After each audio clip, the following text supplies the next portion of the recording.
What is up, everybody? Hope you all are having a fantastic Monday evening.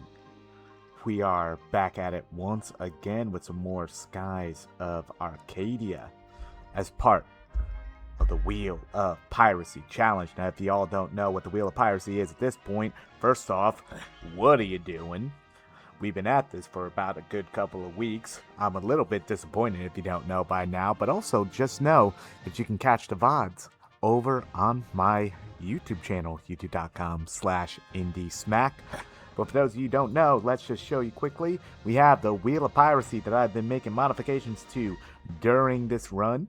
Essentially, whatever it lands on, I will not be able to do that action for the rest of the stream, which will be a good 4 hours. Now, I have been modifying it a little bit, and now I've kind of whittled it down, especially since we're kind of in the back half of the game now. These are all essentially things that will affect my battle prowess. Because I landed on, gold twice? I landed on I think once. I think the only thing that I've landed on battle-wise, I've landed on magic, I think, twice, and I landed on defend. I was even thinking about removing... Oh, and I landed on a S move, too. I was thinking about removing focus, because that, I feel like, is... Like, I'd be kind of fine without losing, but I feel like it's still fair to have on there. If during, like, say, the finale stream that I feel like, let's just wipe focus out as well, and let's just see what the fuck I land on, we'll see. So... gonna casually just turn away from my monitor, and I'm just going to hit that spin. I've been dreading still landing on attack. If I land on attack at any point, by the way, this gets very entertaining very quickly. Alright? I hear the applause. Let's turn around in 3, 2, 1. I had to mention focus, didn't I?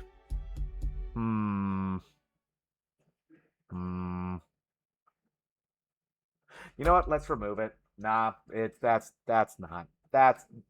that doesn't really hamper me like much at all. I feel like focus, like not being able to focus, because then I just auto attack through turns and I just gain my SP that way. So let's do this again. I feel like it's also like the third stream I've done this. Unfortunately, the wheel has been very nice to me, so I actually want it to be an asshole towards me. Come on. I'm also not looking right now. Come on, wheel. Be an asshole towards me. Be mean to me. Come on, I want to flex my fucking knowledge of this game. Alright, about to turn back around in 3, 2, 1. Magic again. Okay. I have genuinely landed on magic, I think now 3 times in the span of this challenge. So, yeah, that's entertaining as balls. I mean, losing magic does suck, but I also still have, like, I have access to a lot of good stuff, so, you know, I fucking don't know what to tell y'all. I guess I'm just lucky. I just really don't know what to tell y'all.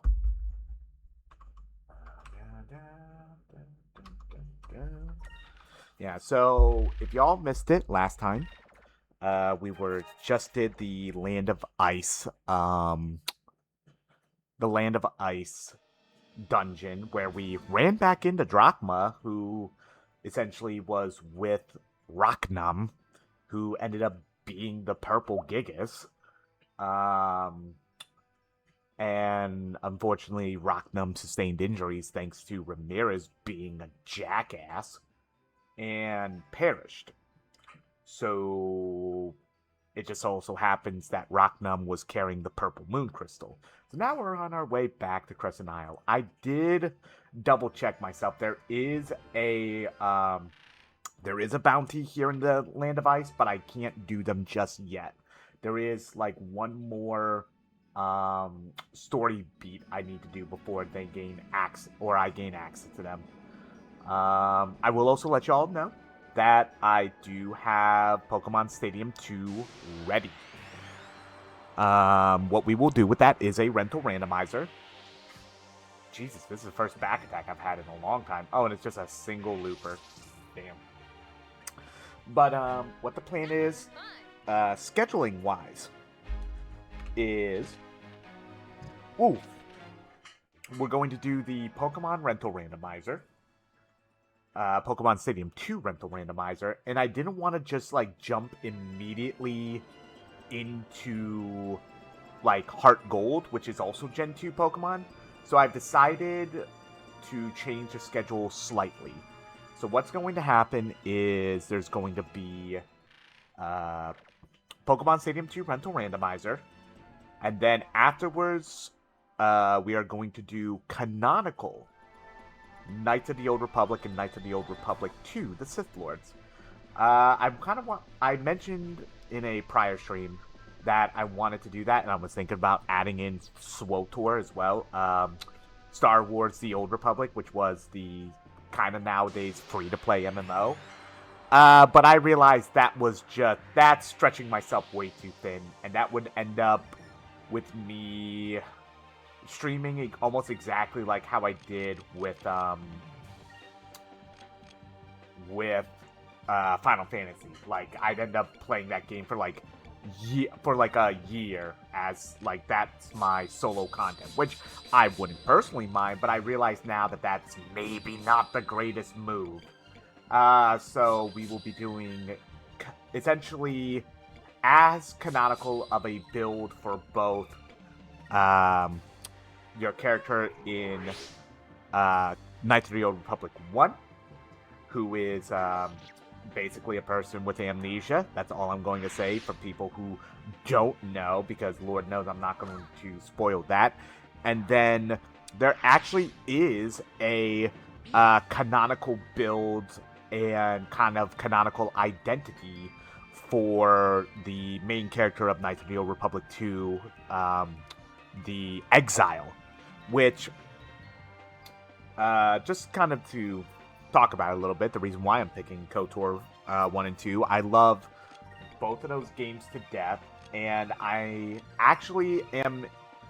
always actually been in the camp that even though KOTOR 2 was infamously unfinished, like, KOTOR 2, unfortunately, was never properly finished, at least the base version. I would need to, normally you would need to install what was known as, I think, like the Revan mod, or something like that. I forgot what the name of the mod was, but it was like one of the most famous kind of like downloadable mods for a game, because, like, and I'm talking about like, say, in the early to mid 2000s, because, oh no wait, it was the restoration mod, that's right. And I think nowadays the Steam version of it comes with it, but I'll just need to double check myself with it. But the restoration mod essentially restored all of the content that was cut from KOTOR 2.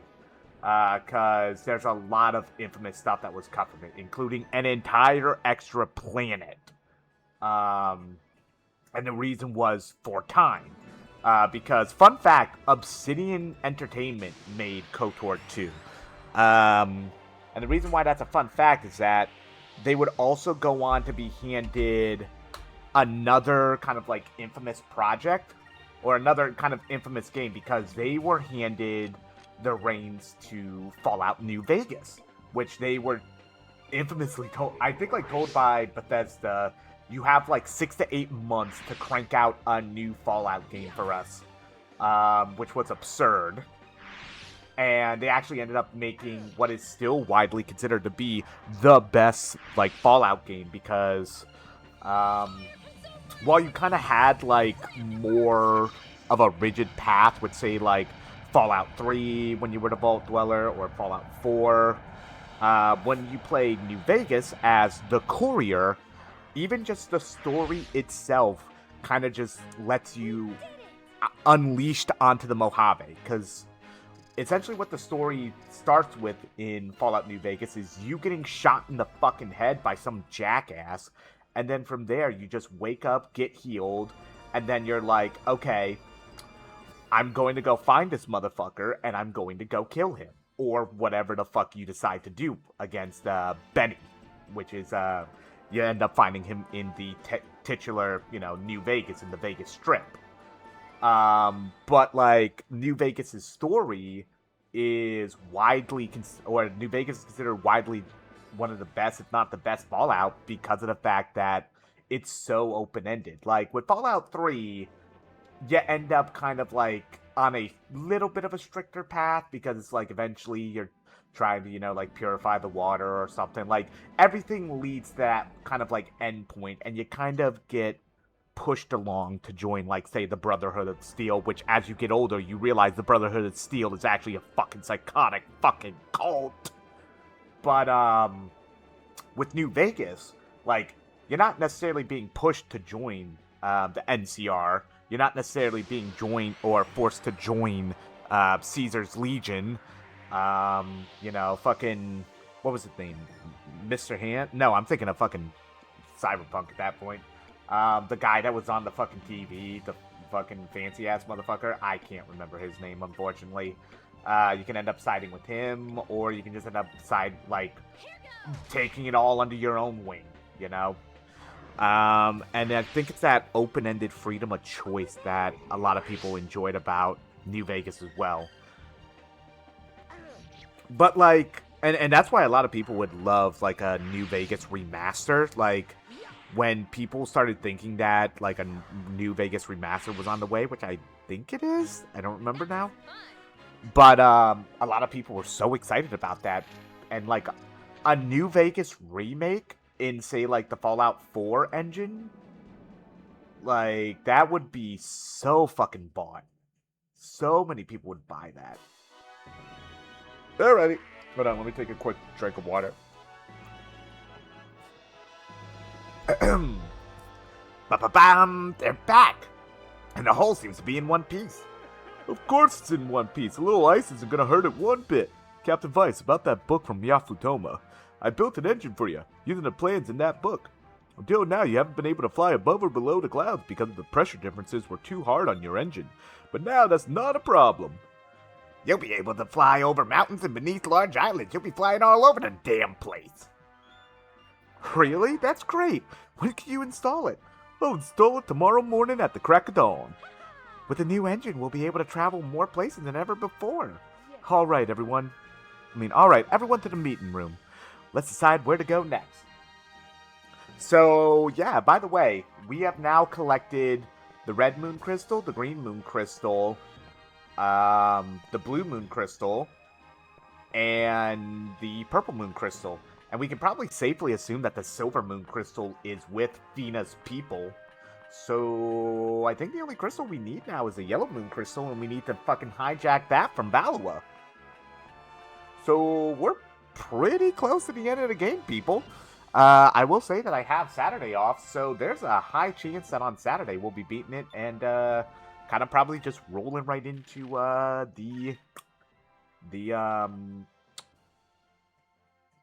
rolling right into the Pokemon Stadium 2 rental randomizer. Jesus Christ, got out of there eventually. Yeah,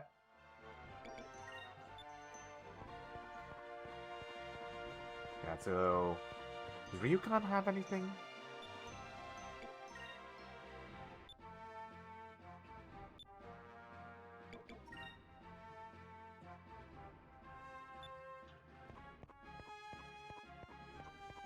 Bum, bum, bum.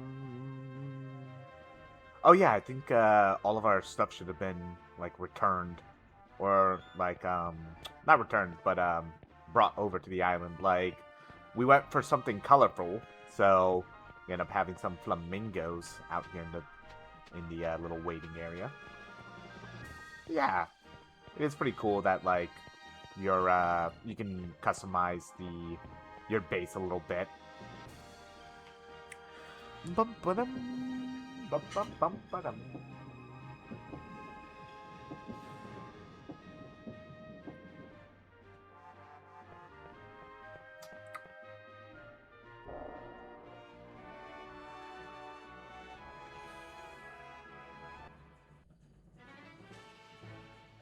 All right, we got the purple crystal. All that's left are yellow and silver. The Sylvite elders already have the silver crystal, so we really only have to worry about the yellow crystal.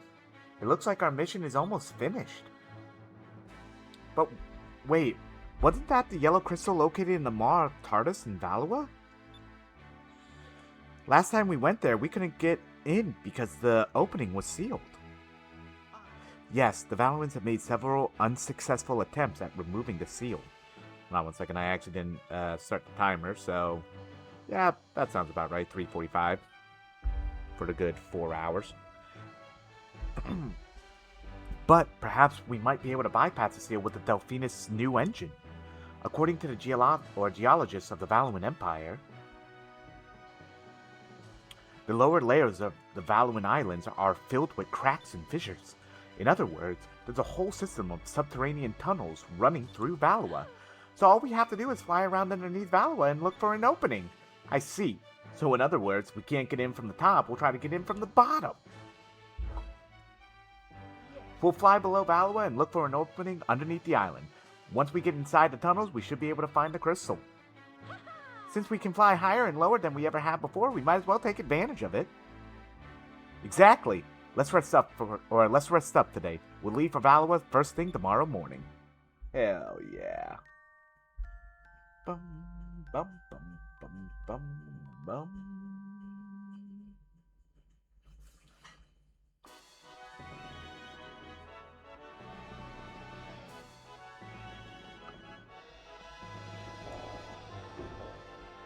Yeah, I think like this, I forget whose room is right next door. I want to say this is Ike. Oh, this is Enrique's. You can tell because he has a picture of Moeki on his desk. That's cute though.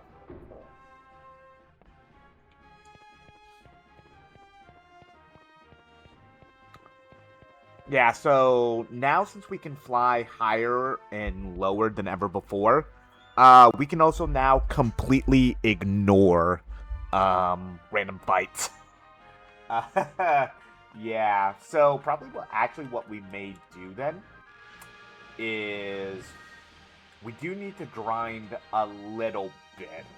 I do want to at least have everybody in the 40s, because I am going to try to go for these last two bounties. And with that, I mean, with the last two bounties, I probably should be like or close to max level. If I remember correctly, the max level in this game is 5th. So yeah, as you can see, we can now go above the clouds, and there are no encounters here now. Absolutely none. So we literally avoid everything. We can also now fly over the Dark Rift. So the Dark Rift is no longer an issue. Nothing is an issue now, really. And there are actually also discoveries that are only available above and below the clouds. In fact, as you can see, there's one right here, where at the end of this rainbow, there's Rainbow Island. What lies at the end of the rainbow? It's a question everyone asks when they are young, but as they grow older, it is often forgotten. Perhaps only the few who remember can find a legendary island at the end of the rainbow. And then there's this, which we have flown by many a times, and probably some of y'all may have noticed. It's basically a fucking satellite. The Iron Star. A strange object said to be launched by the ancient civilization of the Red Moon. Its purpose has been long forgotten, but legends say that its eye could see the entire world. Even now, sailors navigate by its rhythmic flashing light. But yeah, so what we may do is fly back over here to Looper Island, and do a little bit of grinding here. We could also say go back to Tenku Island, back over here, since we're able to go above the clouds. And I think there is another discovery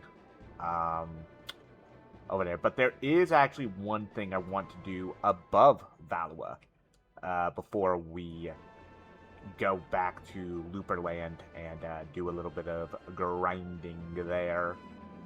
And that is, there is something above here which I am looking for. It's like right... I want to say they're like probably right around here. Like, it should kind of be, like, in a no man's land here. Like, we'll know it when we see it, don't worry. I'm not, like, flying completely blind.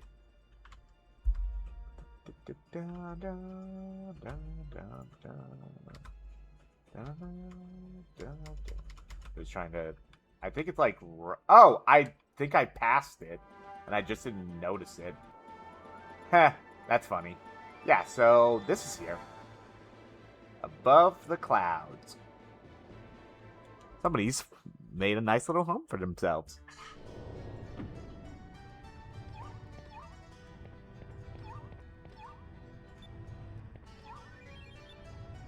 I don't think I ever found that last opera jam, did I?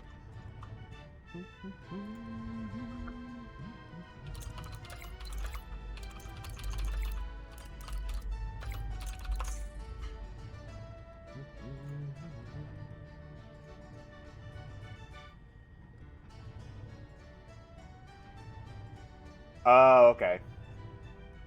Okay, I can actually probably get both of them, can't I? Okay. So we'll do a little bit of busy work then today. Well, I never expected to get visitors way out here. Oh, there's the first view bot. Just take care of that. Boom, boom. My name is Ilkamus. I have come to this island to further my studies of various medicines. You're on this island alone to study? You're quite strange. You're probably right. I've been called strange ever since I was a child. I was always asking questions. Why does water float when it freezes? Why is the sky blue? But that calls to mind another question. What brings you to this island anyway? Actually, I would like to ask you to join my crew. We are in need of a doctor. I'm no doctor, I'm a chemist. I study medicines and such.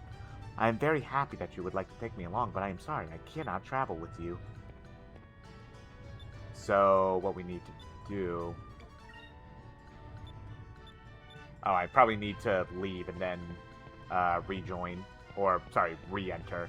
But yeah, so this is the last crew member you can recruit. He is the other artisan, like Ryukan. And what you need to recruit him is to have anybody in the party know Rizellum, the reviving silver magic. I will ask you again, will you join my crew? I was not planning to leave this island anytime soon. Well, in fact, I was once a nobleman of Alua. I threw all of that away. In order to come here and pursue my studies, I have no intention of returning to the world. The only person I will leave this island to is he who travels... The only person I will leave this island to travel with is he who has a heart full of wisdom and love. When a man capable of casting the silver magic Rizellum shows himself at my doorstep, I know that man is the one I will follow. Rizellum? Actually, we know that spell. What? You learned that incredibly difficult spell? It wasn't that hard. In fact, I've known it for probably 20 hours of gameplay. I see. That means you have a heart full of wisdom and love. I've been waiting for people such as yourselves. Please, take me with you. I'll hope that my research can be of some use to you. Oh, trust me, it will be. And now we have our entire Blue Rogues crew. Having him, instead, will raise our ship's attributes for a short time. Which I believe that is more the defensive version of what Ryukan can do. I think. But yeah, so... kind of much like the prior stream, which... By the way, I do apologize for not streaming yesterday. Yesterday was the final day of Combo Breaker. A massive fighting game tournament, and I was watching that the entire day. So by the time it was finished, which was 8-9 o'clock, I was just like, let's chalk the stream. Besides, I'm streaming on Saturday anyway, so I believe that'll be a nice little makeup.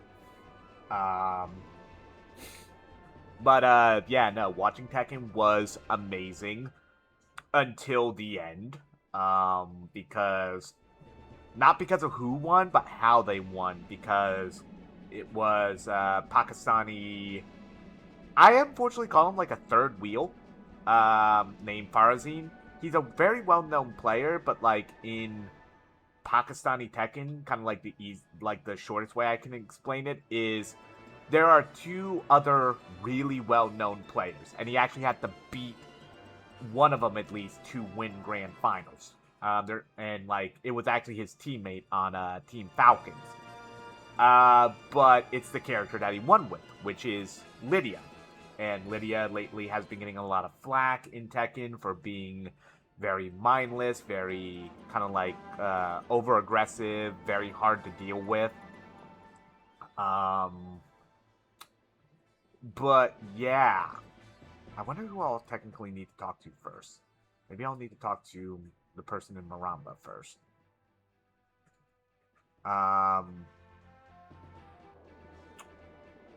But yeah, it's just like he uses the character in not like a completely mindless way, but it's also still like it highlighted how much of a problem the character is in general.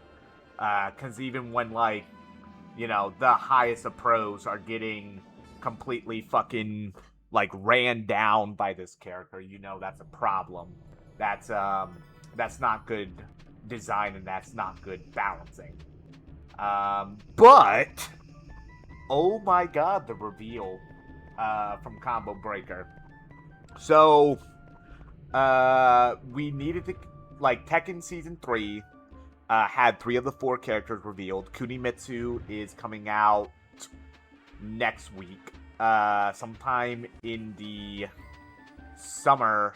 Bob Richards, a character that was first introduced in Tekken 6. Nah, this isn't the right one. Who is an American practitioner of karate, most known for speed and weight, because... Hold on one second.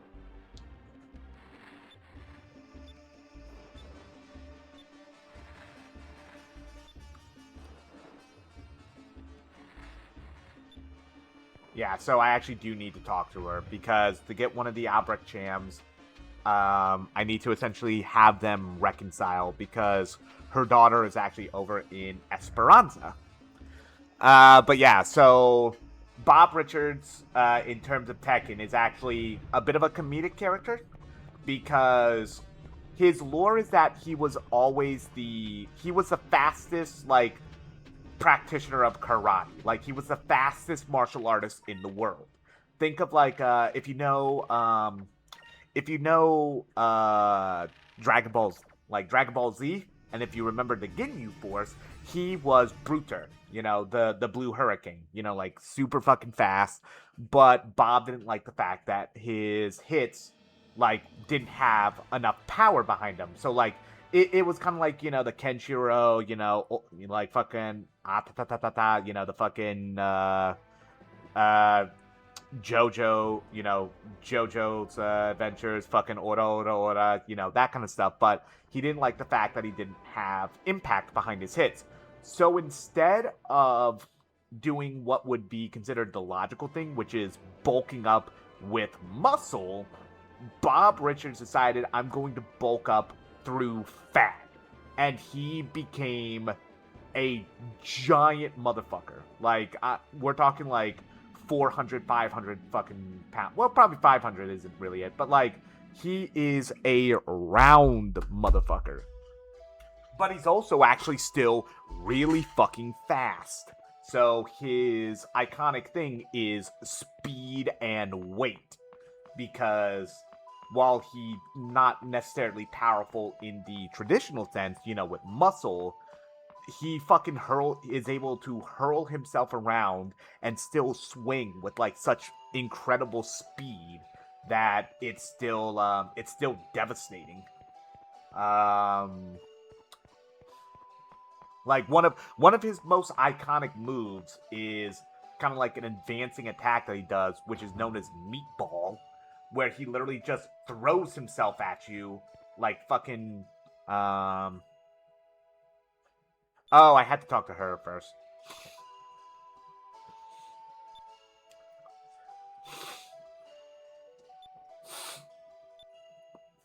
Okay, so I had to talk to her first, and we already talked to the mother prior.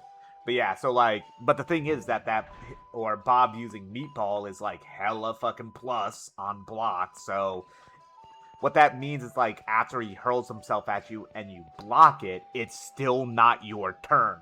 Like if you try to press, say, like a kind of slower button, which in Tekken terms, kind of like 13 to 14 frame buttons are kind of considered average speed. But he uses anything that's also 12 to 13 frames, he will beat you because he has essentially, you have like say 12 to 13 frames, but you are minus whatever he is plus on block. So say like if he uses Meatball and it's say plus 2 on block, your 12 frame move is actually considered to be 14 frames because he has advantage like that. Whereas if Bob uses a 12 frame move after using Meatball and you use a 12 frame move, you lose because he has advantage. Bob coming to Tekken 8, which is an aggressive Tekken game to begin with, can potentially be a little scary, especially knowing how probably Heat, the game's mechanic, will affect Meatball in particular. After Bob's release will be Roger Jr., which is one that's right out of left field. Roger has not been in a canonical Tekken game since, I want to say, Tekken 6. Roger is canonically... first off, Roger is a kangaroo. Roger Jr. is technically the baby that's in the pouch, and they're like the mother kangaroo is the one that's doing most of the fighting. And she also wears, both of them wear boxing gloves, by the way. It was always kind of like a joke character because in Tekken 2, there was the original Roger, which was Roger Jr.'s dad, and Alex, which was a fucking a fighting raptor.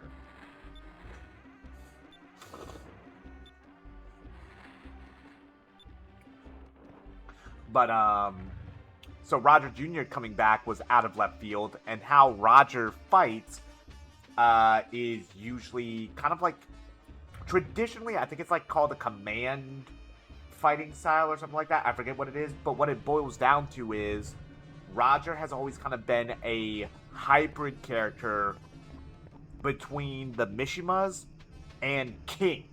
So it's like Roger would be pulling off hell sweeps, usually with its tail, but also would be able to, say, hit you with a giant swing. So it was always kind of cool like that.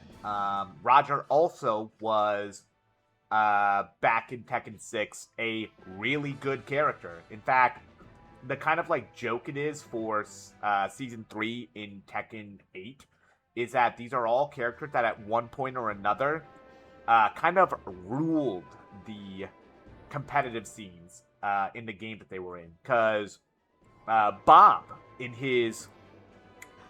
the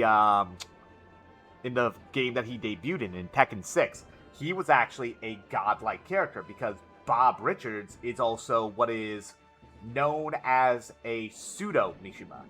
What that means is there's an infamous input from Tekken, which is known as the Tekken community calls it Weivu, because what it is that you push forward, you let your stick, or say like if you're using a hitbox, you go back to neutral, so it's like forward, back to neutral, and then in a quick motion you need to do down, forward, down.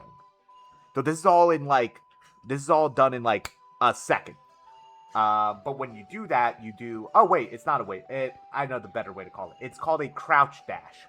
And it's an essential part of the Mishima playstyle.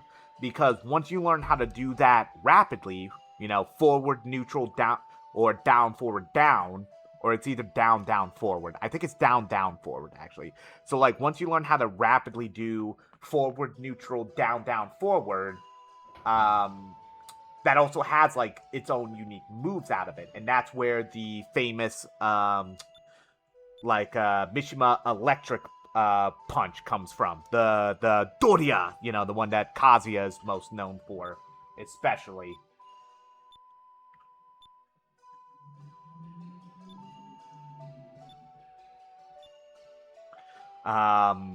But the reason why you end up, as a Mishima, learning how to do that rapidly is because it allows you to mask either doing the famous electric, which is a really powerful move, but it's a high, so it can be ducked, or doing what is known as Hell Sweep, which is like a spinning low attack that usually leads to some good damage. On counter hit, like say like if you try to like swing into a Mishima that is waving in your face and they do Hell Sweep in response, they will probably duck under your attack and then also counter hit you, which will probably lead to like a juggle, which juggles in Tekken are where the majority of your damage comes from. Bob is considered what is known as a pseudo Mishima because he can utilize the crouch dash input because he too has a Hell Sweep. Which was always canonically really good in any of the games he's in. In fact, the character that I play, Armor King, is considered a pseudo Mishima because he can utilize Wave Dash as well, because he too has actually an electric known as Dark Upper. But in Tekken 6, when Bob was first introduced into the franchise, he was insanely good to the point where there was an Evo for Tekken 6, which Evo, one of the biggest, if not the biggest fucking fighting game tournament of the year usually. One Evo for Tekken 6 had infamously 6 players out of the top 8 playing Bob. And that was just a testament to how egregiously strong Bob was at the time. And we thought it couldn't get any worse. And then Evo Japan 2020 happened, which was like the final event that happened before everything fucking locked down for COVID. And 7 out of 8 people were playing a new character that was released not too long ago called Leroy Smith, who was an American Wing Chun practitioner, but he was also insanely good. Like, there was a lot of hype behind Leroy, to the point where one of Reddit's most upvoted posts was T-Pain, the artist T-Pain, cosplaying as Leroy. Everybody was hyped for him. He had his own, like, music called The Solitary Warrior, which is still a banger of a fucking track. But when Leroy came out, a lot of people believed that, like, Bandai Namco was too worried about living up to the hype behind Leroy, so they made him way too fucking good. Like, they made Leroy in Tekken 7 initially be better at things that certain characters were specialists in. Like, there was a certain move called an orbital, which is like a jumping, like, kind of like overhead axe kick that Brian Fury is most known for having the best in the cast. Yeah, Leroy on launch had a better orbital than Brian Fury. His was faster and even safer on block. So that was stupid. He had better pressure than, like, Hua-Rang, a character known for pressure.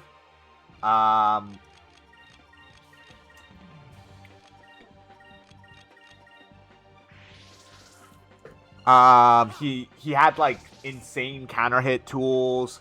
He had a one-time use cane, which he still has in Tekken 8. But, like, initially, the move that was used with the cane put the opponent left him +8 on block, which meant that it was definitely still his turn after using that damn cane. But yeah, so like what ended up happening is the first Evo that he was able to be played in, which was Evo Japan, which I believe this was only the second iteration of Evo Japan. Yeah, we ended up with 7 out of 8 Leroys. In fact, the person who won Evo Japan, Book, when he was interviewed after winning Evo Japan, he infamously said, just pick Leroy. Basically stating that Leroy was so good of a character that there was really no reason whatsoever to pick the character, and he was easy to pick up too. Like, Leroy was not an overly complicated character either, so he was easy to pick up, kind of easy to master, and very easy to just whoop your opponent's ass with. So, yeah. The winner of Evo Japan. Oh, God. Getting them kale and kebab. Oh, God, I don't remember this. Hold on. Get them kale and kebab.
Okay.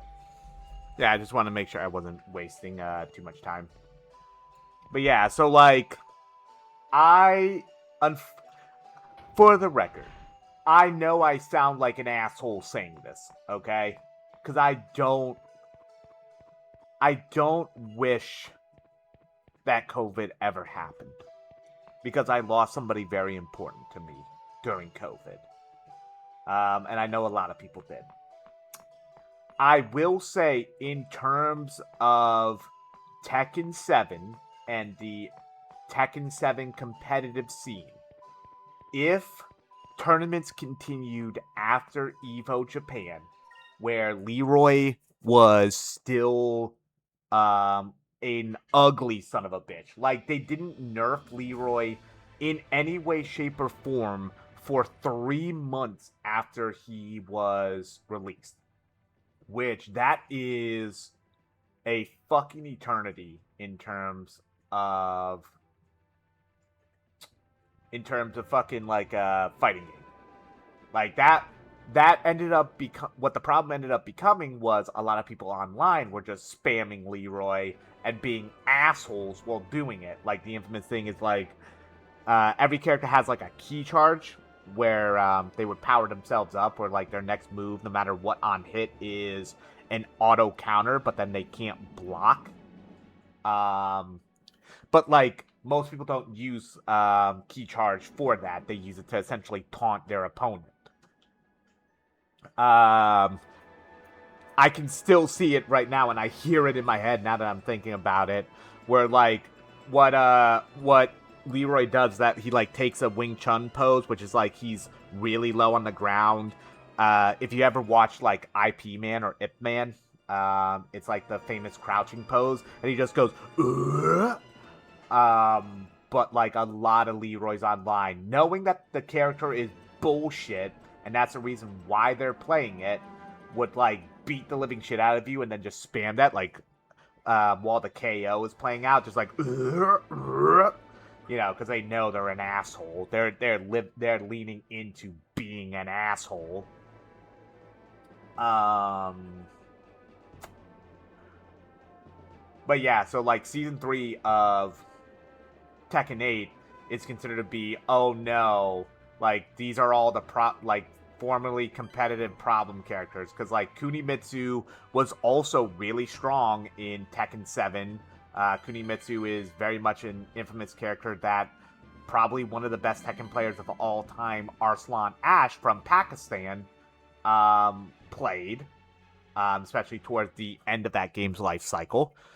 So like Kunimitsu ruled Tekken 7, Bob and Roger ruled Tekken 6. So at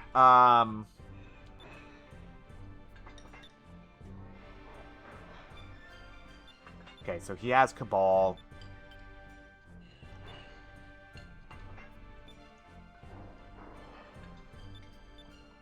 So I think, if I remember correctly, the Spice or one of them, the Kale is on a island that is a discovery southwest of Yafutoma, and then the last one's over in Nosferad. The reason why I'm doing all this, by the way, is this will give me an Abracham, which will allow me to upgrade Cupel. In fact, once we do this and get the other one, which is, I think there's a boat near Hoteka, which wants the Sky Sardis. Once we get those, we may be able to get the final form of Cupel, which will be really nice, especially today because, you know, we can't fucking use magic. But this is what I meant. I don't remember if I mentioned this like the last stream or the prior one. Now that we're able to fly above the clouds and there's no encounters, this makes traversing the world like it's a good thing. And I hate the fact that it's a good thing. Like, this is one of the biggest this is like where I dock a lot of points from the game, where like, because the encounter rate is so wild, because the game is balanced to such a degree that you need to be fighting constantly. Right, so it's southwest, I want to say. Yeah, and like these ships now. Oh, it's called Hanai.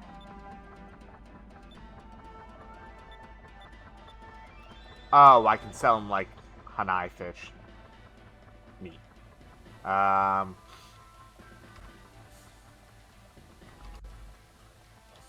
I think it's like southwest.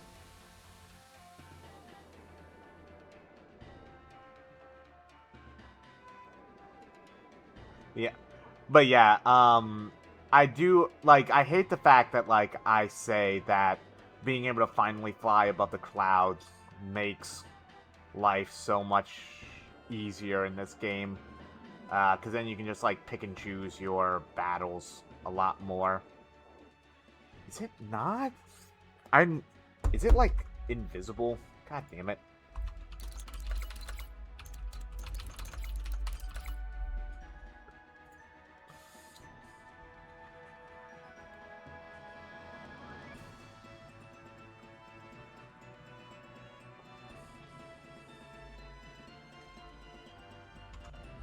So I just need to go immediately southwest of Yafutoma, and like 5-10 seconds after I pass over the walls, my compass should start spinning. Let's do this right.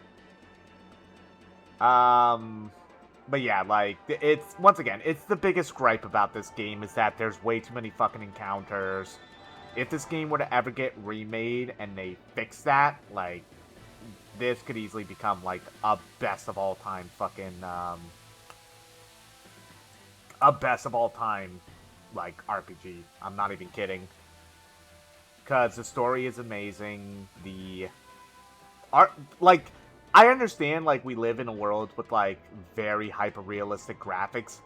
When you think about the graphics of this in, like, fucking 2000 goddamn, like, what is this, 2003, probably? This is still, like, genuinely a beautiful game. You know, very artistic. Like, it, yeah, characters have, like, blocky-ass hands and whatnot, but it's still a very pretty game, I would say so.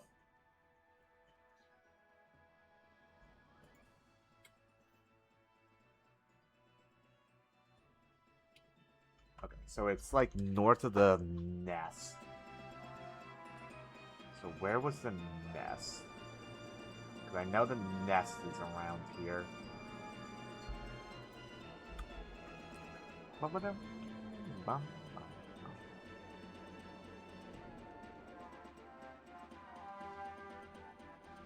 Because, like, I think if I remember correctly, the Ugiru nest... Did I find it, like, back here?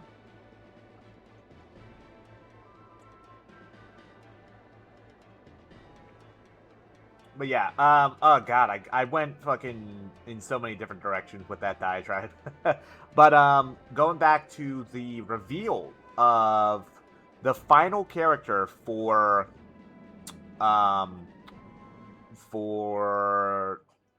Tekken 8's, Season 3. There was a bunch of rumors that were flying around.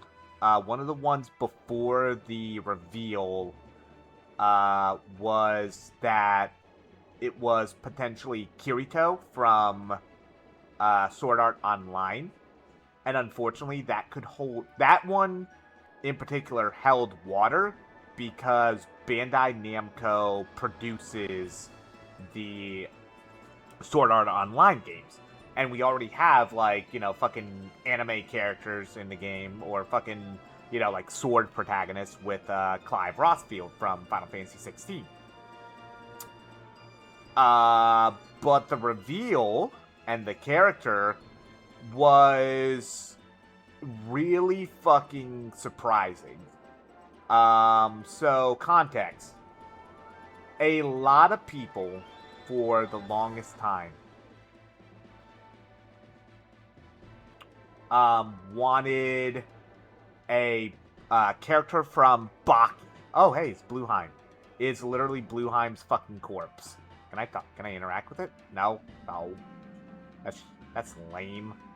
But a lot of people for the longest time thought having a character from Baki would be really cool. If you don't know what Baki is, which surprisingly a lot of people didn't, it is a manga and anime.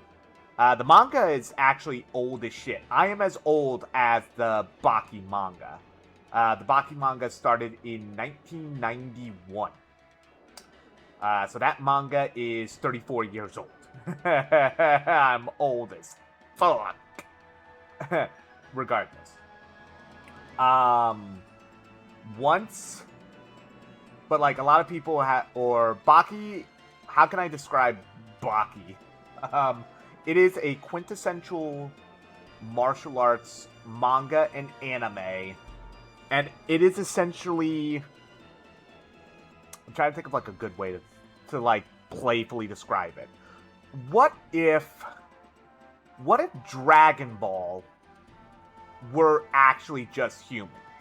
Like, what if it was, like, the Dragon Ball absurdity and concept like that, but it, like, everyone's Krillin instead. It's like everyone has the power of Goku, but it's actually just all Krillin. Like, everyone's a human like Krillin, but it's still, like, people are fucking able to goddamn blow each other up. That's kind of what Baki is. And Baki was actually a influence into... Oh,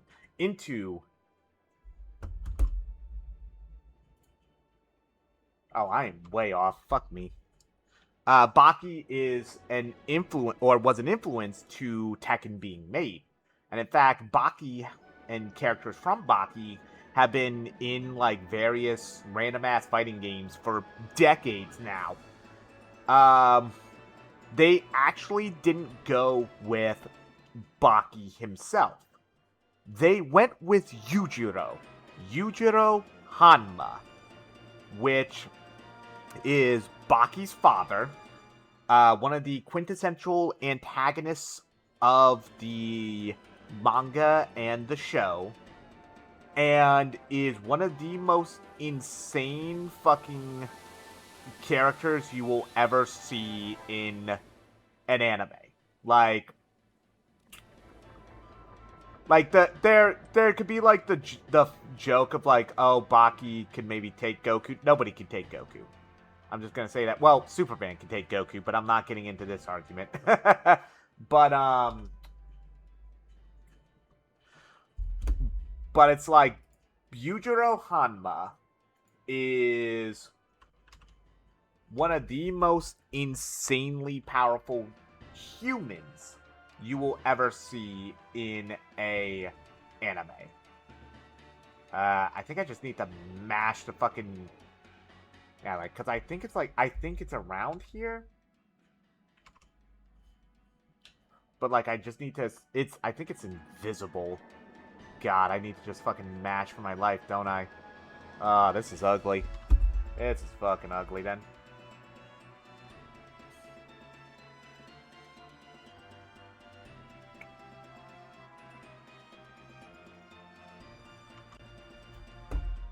Okay, so I need to go, like, mid-altitude. And it's, like, right around... So it is, like, purely invisible. That's not fun. Right, I think it's, like, right around here. And I just need to fucking mash for my life. But yeah, like... To flex for Yujiro Hanma. And to give y'all an idea of... Like, he can't be that insanely strong, right? Yujiro Hanma walked through glass. Now, I don't mean walk over glass. He literally saw another big motherfucker, said he's coming into the room. He was like, the other guy was in a room that, like, the door was locked, and it was just pure glass. You know, you would think, like, oh, he's just gonna punch the glass, right? No. No, not Yujiro Hanma. Yujiro genuinely just walked through the glass. It's like, what do you mean walk through the glass? No, I mean he pressed himself against the glass and casually walks through it. Like, his face gets all stretched, but, like, so does the glass. But he literally just walks right through it, casually, just, like, constantly pushing on it with his force, and he eventually just walks right through it. The glass splinters around him.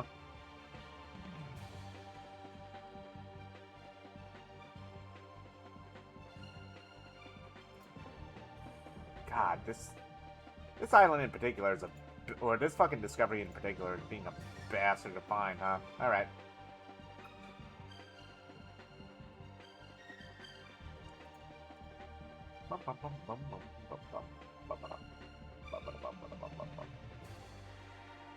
Oh, I was way off from the Yugiru nest, huh?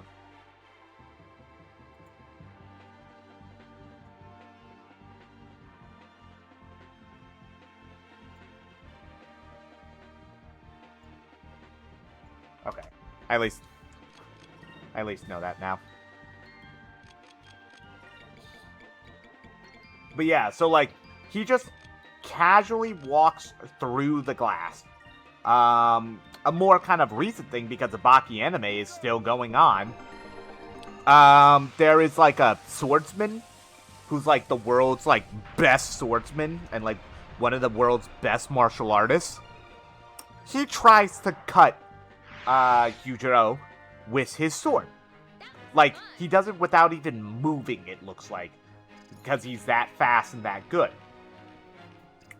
What ends up happening is that Yujiro doesn't even get cut. He doesn't even flinch, because he's, like, sitting on the fucking ground. So he... And, like, the swordsman just says, like, it didn't even feel like he was cutting through flesh and bone. It felt like he was trying to cut armor. And that's just Yujiro's muscle mass. It feels like it's a fucking plate of armor. And then he proceeded to welcome the swordsman by casually chopping off the fucking top of a beer bottle with such force that it collides with the swordsman's head, like forehead, and cuts him. So, like, we're talking that kind of insanity.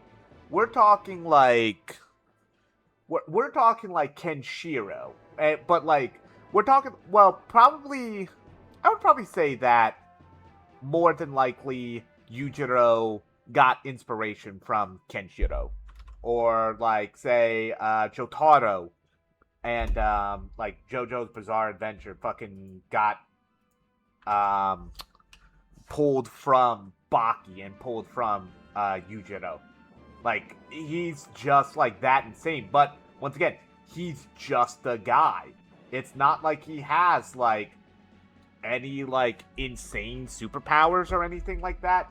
No, I don't think I can keep reiterating this enough. Yujiro Hanma is technically just a fucking guy. Oh, I'm an idiot. I went off the wrong thing. Oh, god damn it. Okay, I was in the fucking no man's land. I'm needing to be over here. Okay. God damn it. But yeah, like, so Yujiro Hanma, coming to Tekken 8, early 2027, so I'm guessing that'll be like January or February. That's insane. And a lot of people, probably when they saw, like, guest character, they probably, like, instinctively flinched. Because guest characters in Tekken games have kind of ranged the gambit of head scratching. Because we've had Noctis from Final Fantasy 15. We have Clive now from Final Fantasy 16. We've had Geese Howard from King of Fighters. And we infamously had Negan from The Walking Dead in the prior game. Okay, so I more so was in the wrong area, so I need to more so like be like here-ish. So it's like right here after the lettering. And it's going to be an invisible island, so hopefully I maybe get lucky. Did I already fly too far? No, I'm too far north, I think. I was trying to catch those. Doesn't really matter. Oh, Jesus Christ, we found it. Thank God. A small remote island where a pure string nurtures a wide variety of herbs and spices. The water in the spring has medicinal value due to the abundant herbs nearby. Perhaps this beautiful garden is the true fountain of youth. Wow, there's so many herbs and spices growing here. Never seen so many in one place before. It's amazing. This place is truly a treasure island. But we really shouldn't disturb this island too much. Yeah, I suppose if we took too many of the seeds and stuff, the trees might not be able to grow back. But I'm sure it would be okay just to take a little bit, right, Vice? I swear, Aika, you and your just a little bit. Alright, we'll take something with us. Yeah, so we would have gotten that either way, even without the activating the side quests. And then we'll go over to Nasrad, where I believe the item merchant has the last ingredient. And then we need to go back to Esperanza, make the kebab, and then fly back to Maramba. But yeah, so... And the thing about Yujiro as well is he doesn't have, like, a distinct fighting style. Where, like, every character in Tekken have kind of, like, a distinct fighting style. Even, like, say, the ninjas of the game, like Kunimitsu, like Yoshimitsu, they have a very wacky style, but they have a distinct style, which is, like, I think they're both considered, like, manji, like, ninja arts. You know, like, Victor Chevalier uses CQC, like, close quarters combat, like, super spy stuff. Like, the character I use, Armor King, it's professional wrestling. Oh, I didn't even notice this was here. Oh, hey, a Moonberry. Hell yeah. How many do I have? I have 2. Nice. But Yujiro Hanma is such a fucking badass and is such a martial art like master that he could just be listed under Hanma style, and Hanma style can be whatever the fuck he wants it to be. Like, he could do Muay Thai, he could do fucking, he could do, fucking wrestling, he could do kickboxing, like, and, like, Yujiro is also the kind of person where it's like, he will see King, like, doing a giant swing, and he'll just be like, okay then. And he'll just mimic it, but, like, he'll grab the opponent by just one leg instead, and flex while spinning him around at the same fucking velocity as King, and then somehow throw them farther. Like, Yujiro Hanma will be a very entertaining character to join the Tekken roster, and some of the special intros that he'll have with some of these characters will be amazing. There's a Muay Thai character by the name of Fakuram, who is a massive individual. I'm talking, like, probably, like, 7'2", 7'3". He towers over mostly everybody else. But Yujiro Hanma is about the same fucking size. So, like, he'll be able to walk up to Fakuram and probably stare him in the fucking eyes. One of the big bads, or, like, the big bad of the Tekken franchise, Heihachi Mishima, will probably try to fucking headbutt Yujiro in the intro. Yujiro will barely flinch, if at all, and will just headbutt him back, and, like, Heihachi will actually, like, he'll take the blow, but, like, he'll skid backwards a little bit, and he'll just be like, huh, looks like I finally met somebody equal. You know, because they're...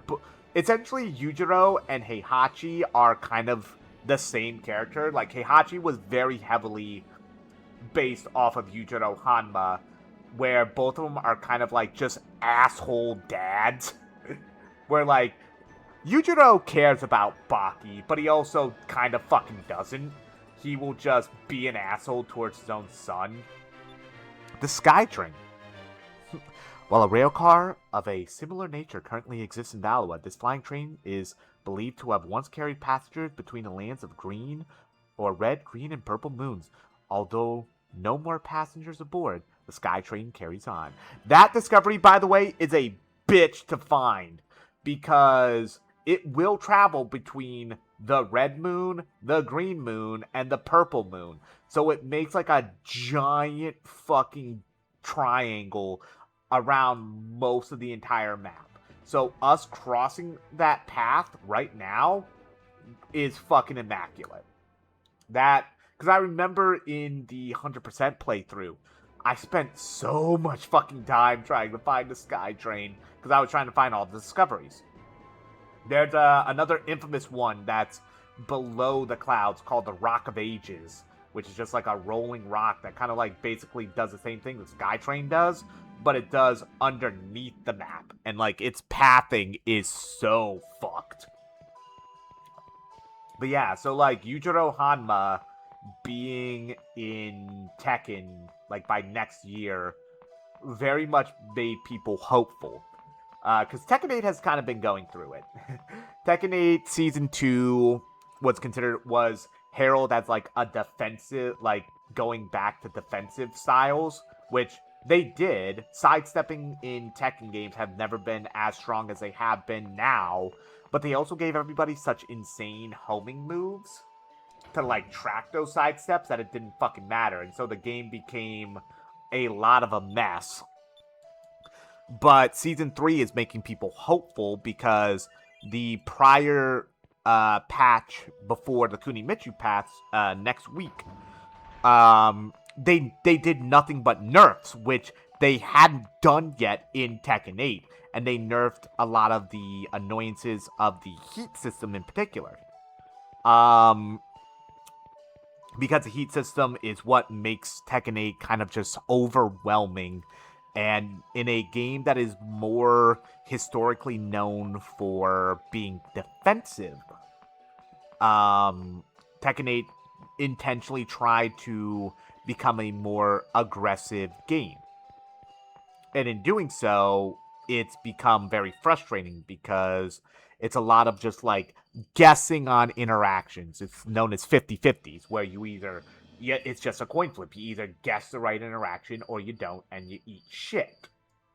Where like that's where a lot of the gripe about Lydia comes from, where like she has just constant, just like puts you in a guess situation that it gets really frustrating to fight her, because even when you know what she does, she can still enforce her agenda to such a degree. So all of season 2 was like very much people down on the game, people wanting to leave the game. It was dire, and I was one of the few people during season 2, along with like a couple of my friends, that weren't just completely constantly shitting on the game. And this was even when like, say, fan favorite Armor King came back. Like, everyone was excited about Armor King. Everybody loves Armor King, but even that didn't stop people from constantly shitting on the game. And then with like season 3, the initial season 3 patch was barely anything, so everyone was like, so this game is fucked? But then like that patch happens, and like people are now at least a little bit hopeful, and now that Yujiro Hanma from Baki is going to be in the game, you know, people are kind of starting to have hope for Tekken 8 again, which is very nice. I've always kind of believed in Tekken 8 that it would pull itself around, because even Tekken 7, as loved as it was, season 2 was considered to be its best season, but then season 3 had Leroy Smith like dominating the game. It had newcomer at the time, Fakuram, who was a complete disaster of a character and overpowered to all hell. Like, if Leroy and Fakuram were allowed to be in tournaments during the COVID pandemic, like if COVID didn't happen, and this is what I was apologizing for before. I apologize for going off on so many tangents. This is just kind of how I am. My friends get infuriated by it. But it's also one of the reasons why I love streaming. But if COVID didn't happen and like launch Leroy and then Fakuram happened for like the competitive scene, I don't know if I think the Tekken 7's competitive scene would have survived it, but it would have basically been limping over the finish line with like a broken ankle on one foot, and the other leg has like a bullet hole in it. Like, it would have barely scratched over the fucking finish line, because that would have been ugly. Like, all the like top 8s, all the top 16s would have just been like Leroy, Fakuram, because Fakuram was incredibly powerful and also really easy to use as well. They were trying to add in newcomers to the franchise with Tekken 7 that were also easier to get into, like easier characters to pick up, rather than like these hyper complex characters like your Huarangs or your Lei Wulongs with literally over 200 fucking moves. So there's the Abrak-chan. We're gonna feed that to little pupil.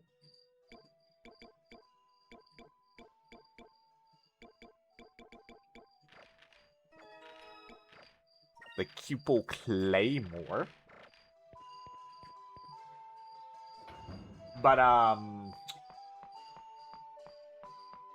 then I think the last one I need to fly over to Horteca. And then I might as well fly back to Crescent Isle then to get Ilkamus all set up. But yeah, like,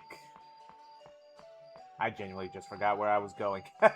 I forgot which topic did I stop on. Oh dear God, help me.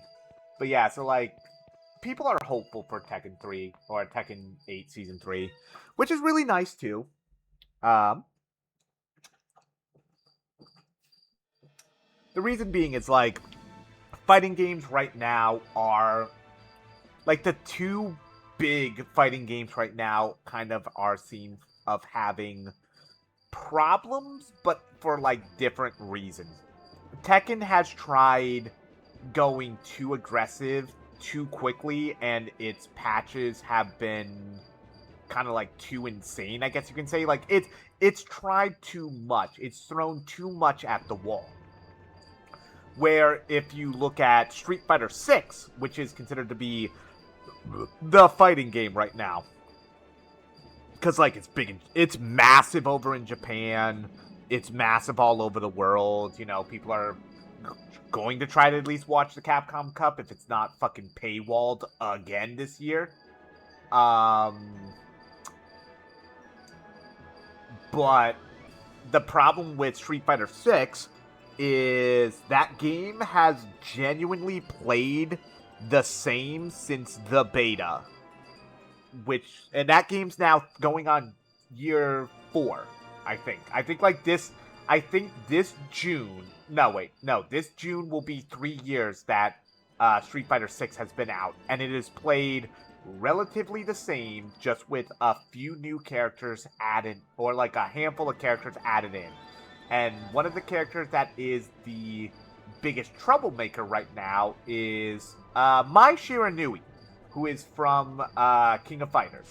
They did a crossover with King of Fighters where they got they added in her, and they added in Terry Bogard. You know, are you okay? You know, Buster Wolf, you know, fucking Red Hat, fucking enjoyer extraordinaire.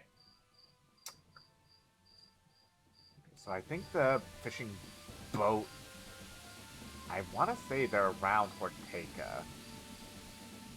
But it should be like an actual boat. Maybe it's this one.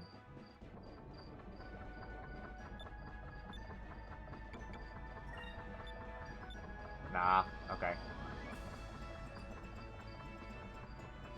And see, like, this is the nice thing where I can just casually float a little bit above the clouds, kill the fucking encounters, and just try to keep an eye out from kind of like right above the skyline.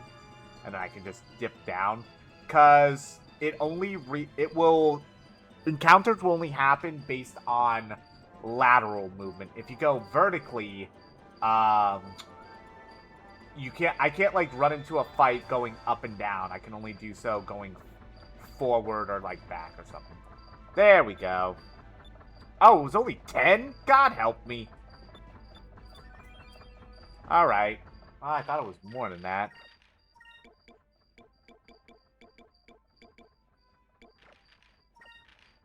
Oh, so I'm at like the max then, I guess.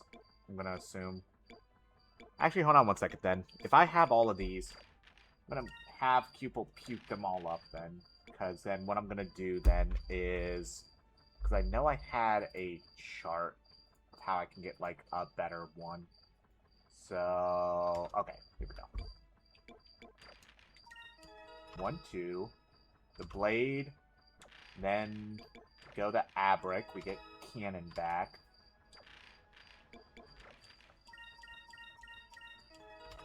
Then he turns into the club. Then we need Lance. Then it turns into the Cupel Pan.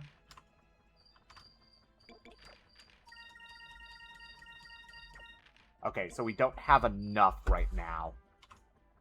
But once we get some more Chams in him, we'll be able to actually turn him into what will be known as the Cupel Weight. And actually, I think if I go... Oh, I do have another Chom. I don't know if I use... Oh, he just goes back to the weight. Okay, that's funny.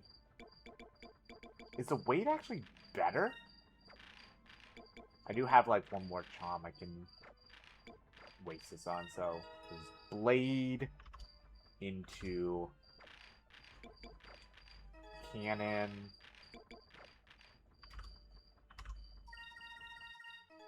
The Club. lance. Into the pan.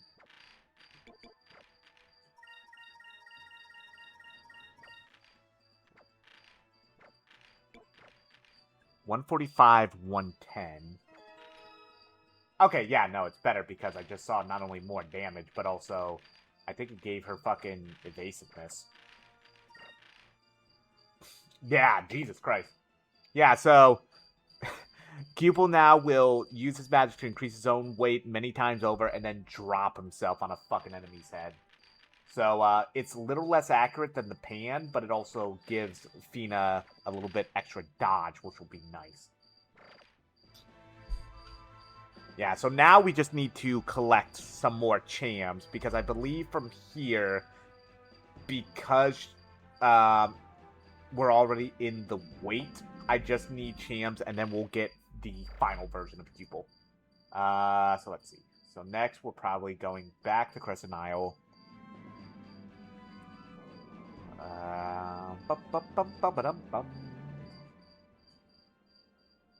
Yeah, we'll go back to Crescent Isle. Get the stuff for Alchemist. Because I do believe we'll be able to upgrade his... we should be able to upgrade his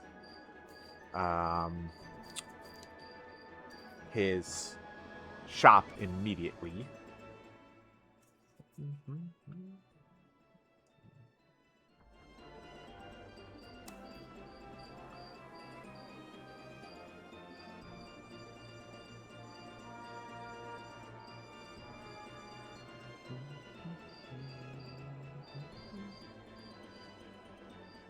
And then probably what we'll do after is we'll go back to Looper Island over here and gain some levels.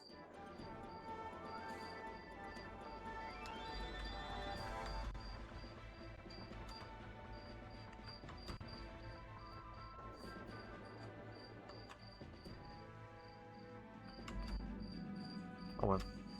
Nah, I'm on the right one. Okay.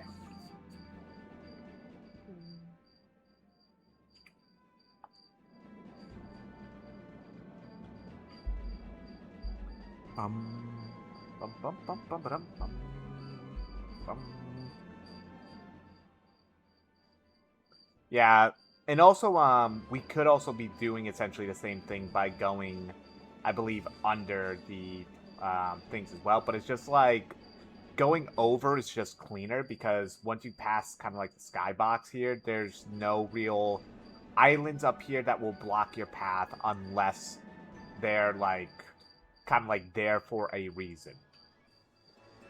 Where like you can end up bumping under or bumping into a lot of things, like trying to pass through everything underneath instead.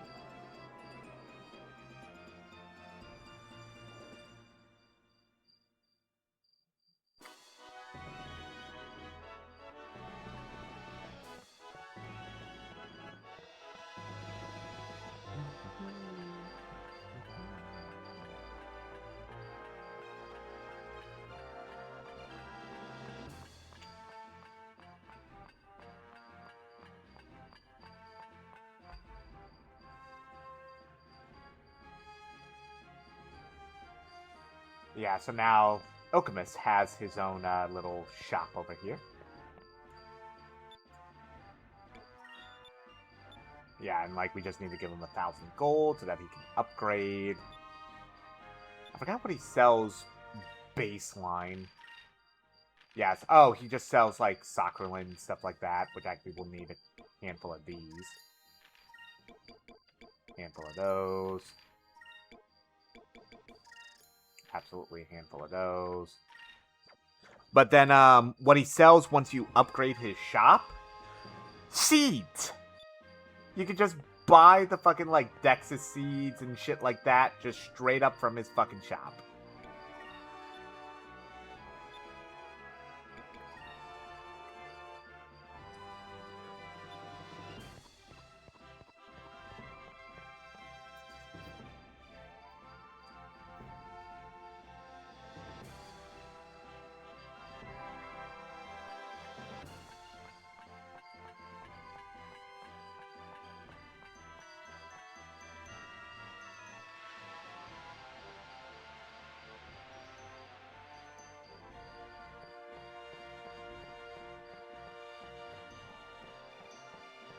Actually, we can just pretty much go to Looperland right now. We don't need any of those seeds. At least not right now. I'm not cashing out. Alright, so now we're just going to go above the clouds. Pretty much go about... Let's see. Then what we'll do is we'll equip the black map. And we'll just essentially start going to town on these fucking loopers. Until everybody is at least in the 40s. Bum bum bum bum bum bum bum bum.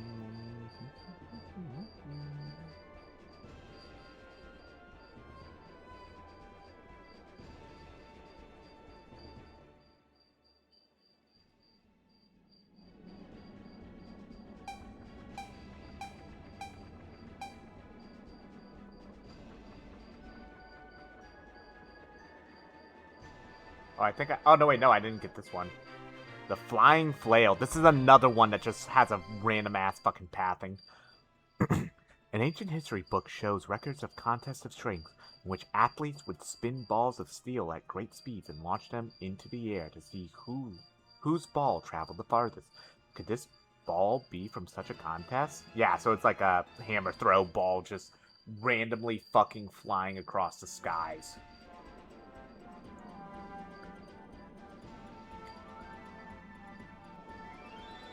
I think we could actually re-enter Lower Valua, but I don't think we're allowed back into Upper Valua.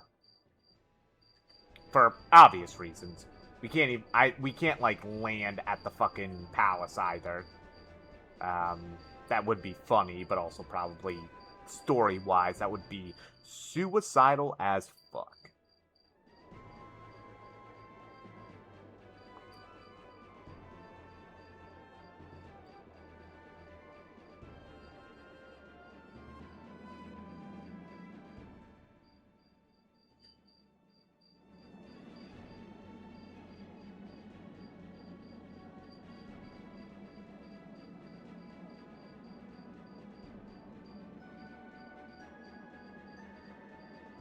Is this Looper Land? I think this is Looper Island, so what we're going to do is we're going to actively equip the black map, lower ourselves down, and let's get the fucking scrapping.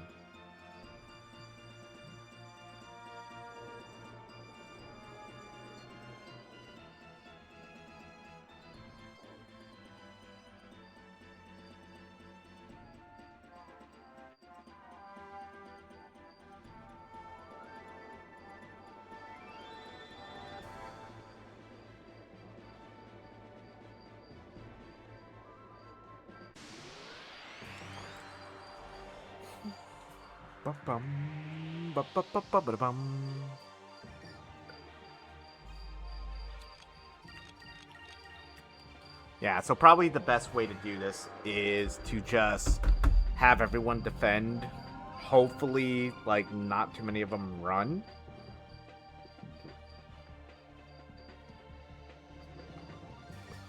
And then have Vice in particular use Rain of Swords.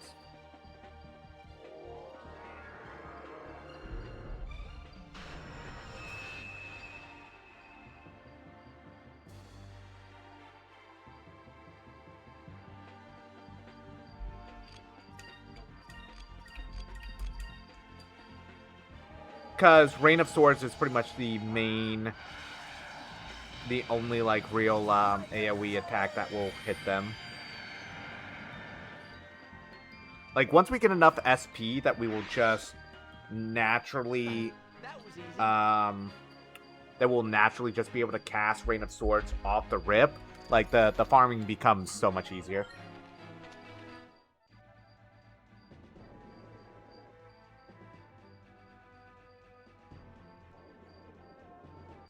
And also, having the black map on gives us a better chance at a first strike. So we may also just have them back-turned anyways.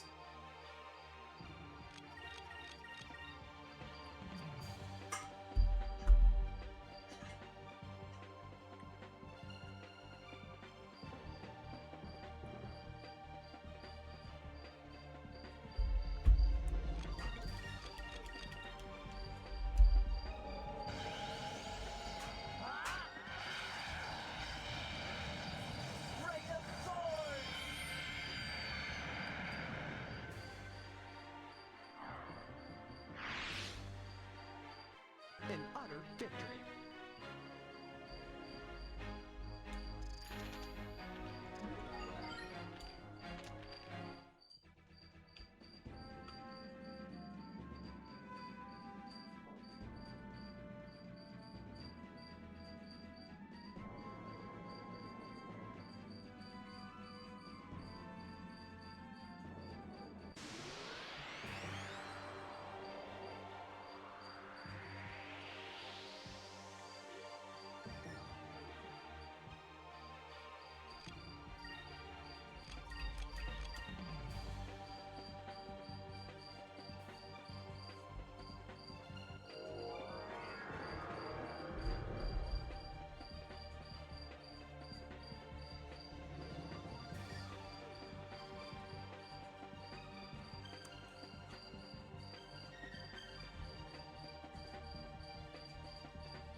That was fun.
Bum bum bum bum bum bum bum bum bum bum ba-dum.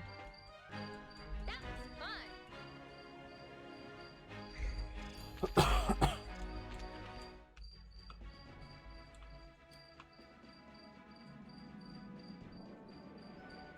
What does everybody need for a little bit more or for their next level?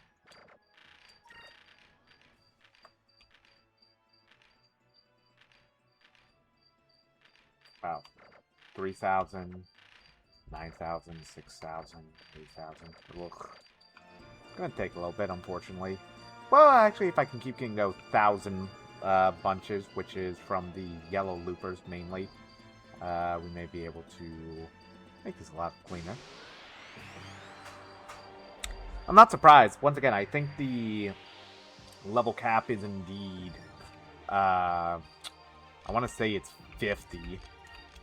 So we are kind of like getting close to max.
I'm already using a black map. Stop giving me the. I've literally probably gotten like 5 black maps in this entire fucking playthrough. Good lord. Most moonberries ever. Fucking most black maps ever. Good lord, help me.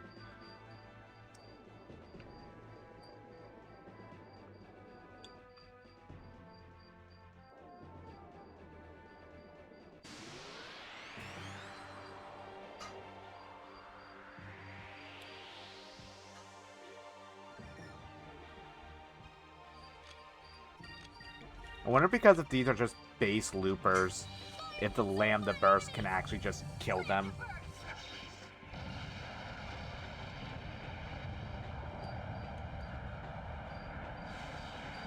Yeah, it would.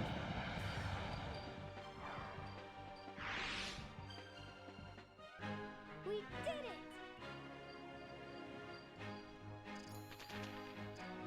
Yeah, see, that was ass fucking experience.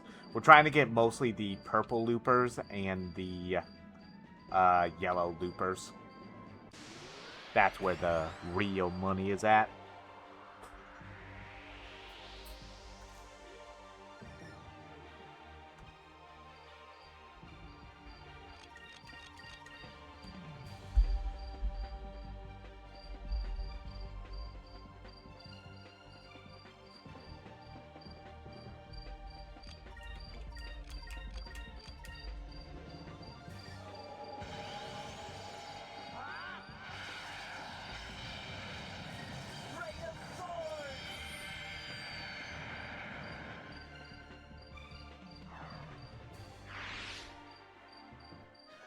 That was easy.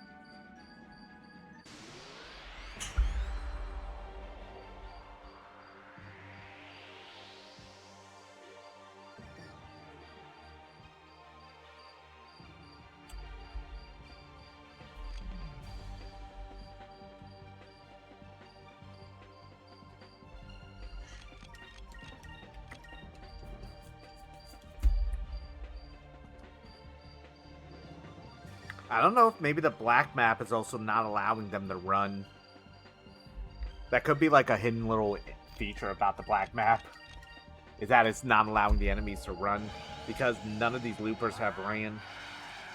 Or have been able to successfully run.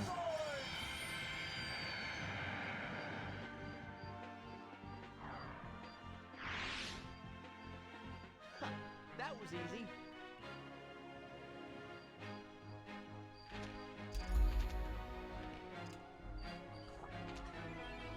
Uh-huh! Did I just get 2 fucking moonberries? Okay, I get Omega Psych. Huh? I don't think I've ever gotten 2 moonberries in a fucking, fight ever. And I've been playing this game on and off for probably over a decade. That was about as insane as that one day. Jesus fucking Christ. Okay, sure. Can I show off Omega Cyclone? I'm gonna try to Omega Cyclone these instead. Oh, okay, so the black map, apparently they've all just been fumbling the run. Which is kind of even funnier then. Let's see if Omega Cyclone... I don't think Omega Cyclone will kill these. But I want to try, because I also just want to show off Omega Cyclone. So, all 3 of the core characters now have all of their S moves. Which I don't think I don't know if I've ever had that. Like, all 3 of them. Because, like, there's only a certain set amount of moonberries that are, like, set in the game. So the rest would have to come off of random fights like this.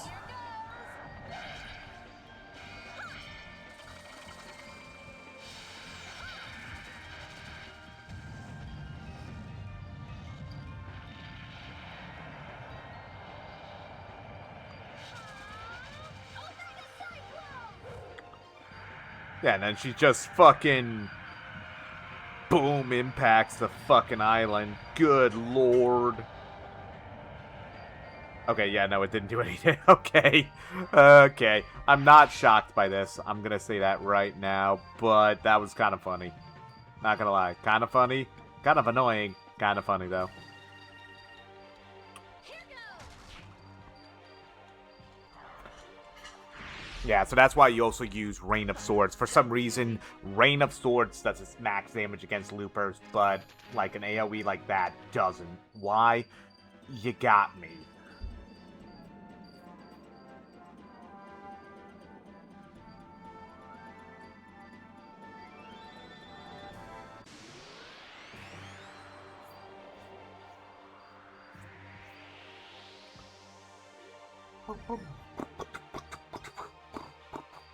Ooh, this one could actually end up being really nice.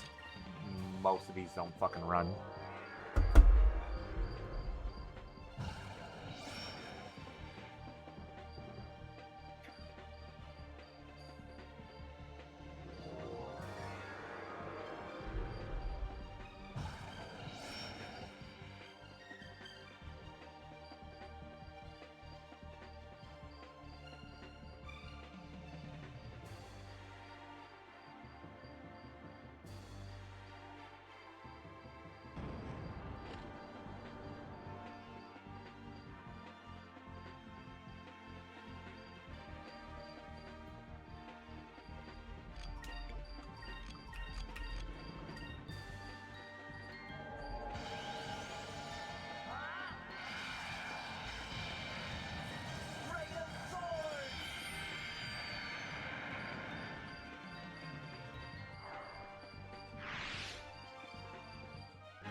That was fun. Now that was a nice big chunk.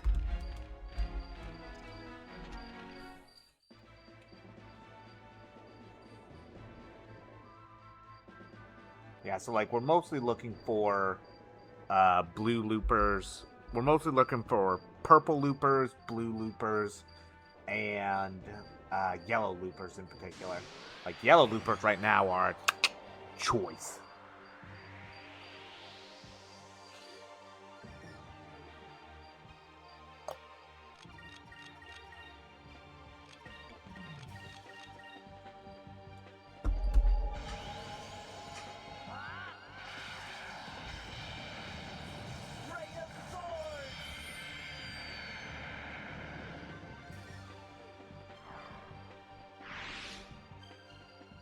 An utter victory.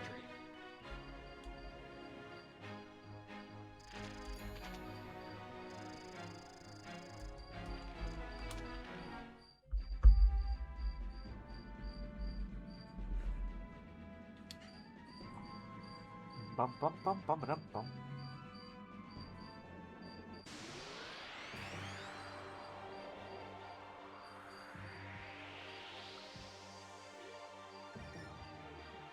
Ooh, if we can get this one to not have any run, that'd be amazing.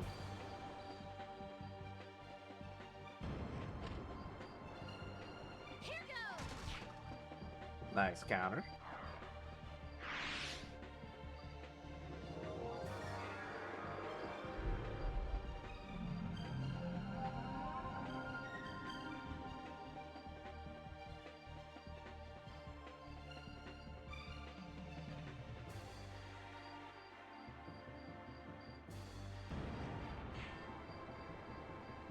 Over there. God, the keeper weight is genuinely funny.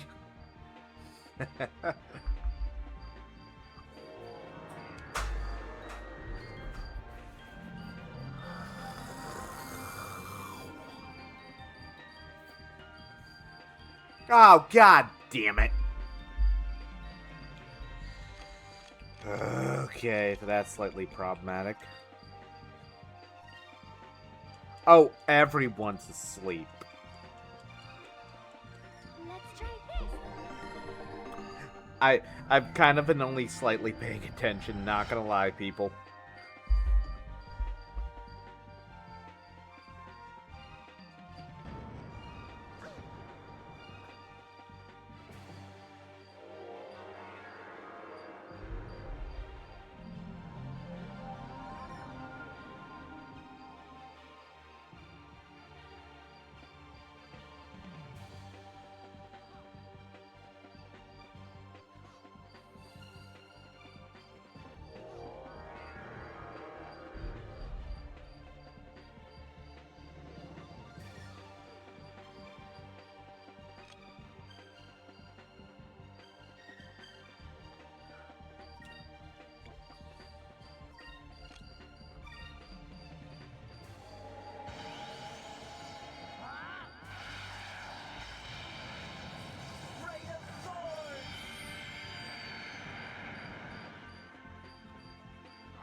Is it over already?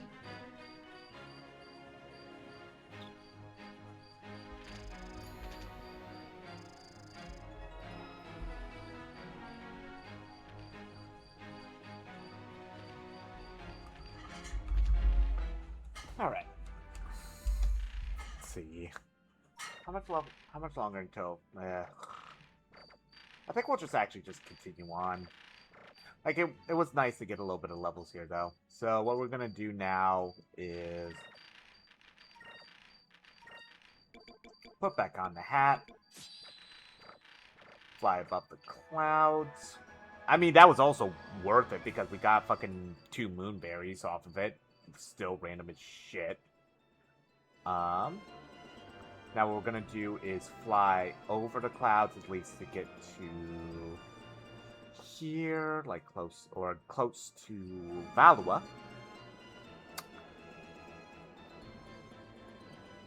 And then what we're gonna do is we're gonna sink below the clouds, which once again I do believe there are actually encounters below the clouds. So we're gonna go boop, boop, boop, boop. And boop, we are now technically submerged. I don't remember, like, I want to say there are, like, fights below the clouds. Oh, this is just Mirage Island. Nice. Lately, sailors have been reporting sightings of Sailor's Island floating around mid-ocean. They tried to get close to the island, but to no avail. Theory has it that light reflected off Sailor's Island is creating a mirage of sorts. Yeah, so it's like sailors are getting confused for Sailor's Island, which, by the way, I should probably fly back over to drop off all of these discoveries and, you know, get fucking paid. I wonder if Piastol will want her final fight. And then we'll sink back below the clouds to fly under Valua, where we're essentially trying to find a cavern to fly through to get to the yellow crystal. Oh, I didn't even turn in fucking the bounties. Oops. Jesus Christ, we're fucking rich. Look at all this money. Look at all this money. Look at all of it. Look at it. Look at it. We're fucking rich. Yeah, and so now we've unlocked the last 2 bounties, which are... This one's over in the Land of Ice, and this one is actually in a chest in the final dungeon, funny enough. Or, like, near the final dungeon, if I remember correctly. I don't think I need to buy anything, because I already pretty much have everything, like, ship-wise maxed out. Right, so now we're going to go close to Valua, fly essentially under the Grand Fortress, and then start trying to look for our way in. Yeah, now with the Polarity, the Book of Polarity, we're pretty much the entire map is now open to us. Like, there is nothing stopping us. I figured there was something here. 20 years ago, a flagship of the Armada disappeared above northern Nasir near the end of the Valua-Nasir War. Some theories mention a murder attempt on the commander of the Armada, but the mysterious disappearance has never been fully explained. Yeah, and I do believe there's actually a couple of discoveries under here. In fact, funny enough, I think we just found the entrance. Yeah, that's the entrance we were looking for. Ain't that beautiful? But yeah, so there's also these, the dancing lights. A natural phenomenon that can be seen underneath the Valuan continent. It is said to be caused by electricity from the yellow moonstones in the Valuan soil. Some say that it is caused by a giant creature that lies deep inside the ground. And, like, you're supposed to find the dancing lights, because that leads you to the maw. But it does look like there aren't actually fights underneath here, but there is one other thing that I'm going to try to find while down here, because there is, like I said, there is another discovery. And it's like, it's on the, like, underside of the landmass of Valua. I just don't know where, or remember where exactly. If we were to fly up from, like, say, right here, I think we would be able to, like, literally fly into, like, the underside of Valua and be able to re-land in Lower City.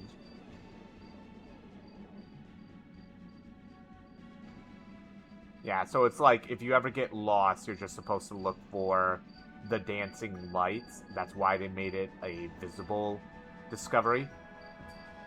So that it can, like, you can, like, or kind of, like, relocate where you're at and where the maw is as you're kind of, like, flying around underneath here, maybe trying to find other discoveries.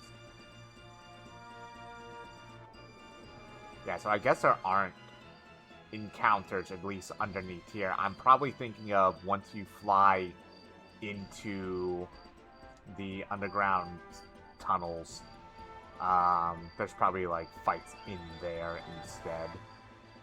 But I thought there was another discovery. I'm literally just hammering the fucking A button right now with my 8-bit do. I thought there was. I thought it was, like, near the dancing lights, too.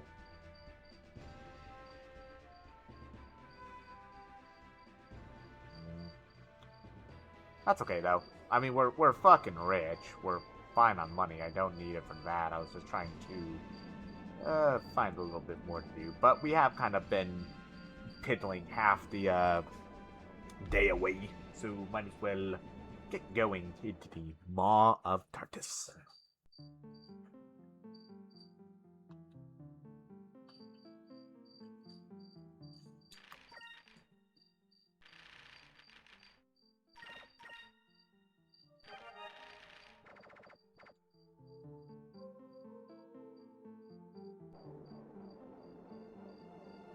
So there will be treasure chests in this dungeon, kind of like how it was in the Dark Rift.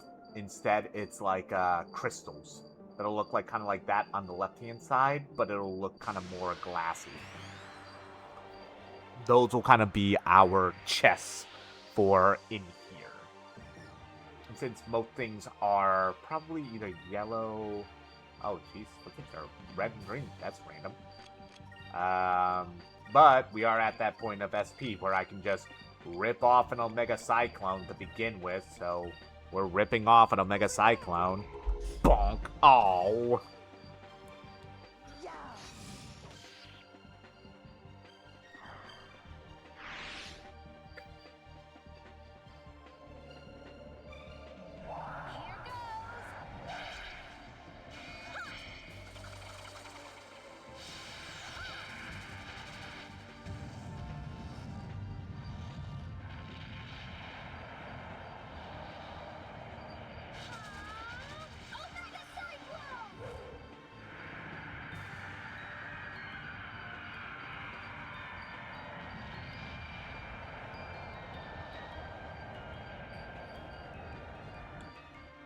Oh, wow, okay, so that's just not good. Oh, is it red damage, then? Oh, no, these things are just also tanky as fuck, apparently. Or they were defending. A bunch of things, technically, could have just happened. But yeah, as you can also see, that's why I didn't try to get Omega Cyclone so much. It's the best version. It's technically her best attack, but, like, also it's not the greatest.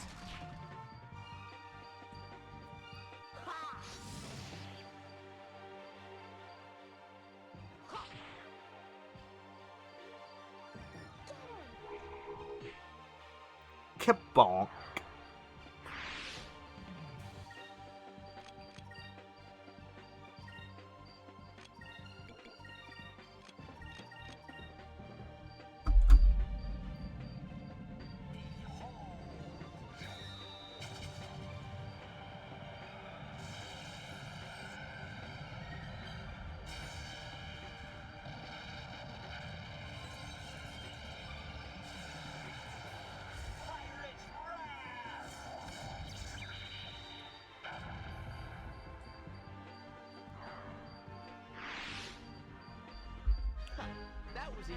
Indeed it was. Oh, and this is giving me good XP too. God damn it. This is even giving me better XP than Looper Land. But once again, I was able to get the 2 moonberries, so in reality I fucking won out on that.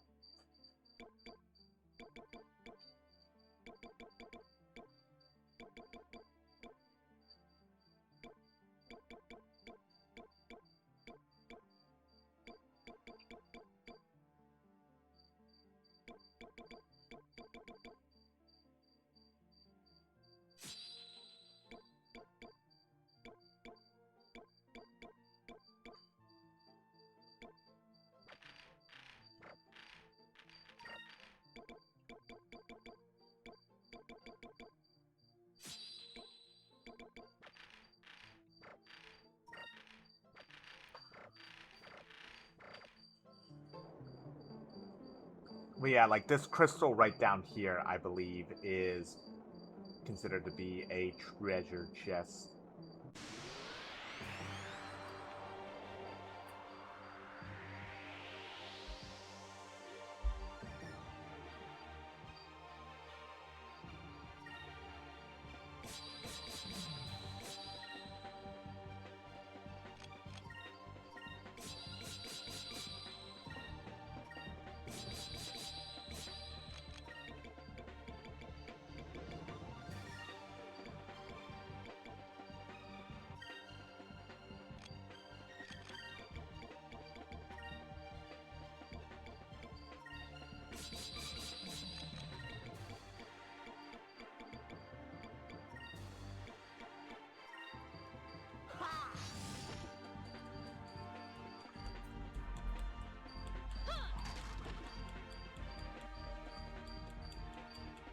This should work.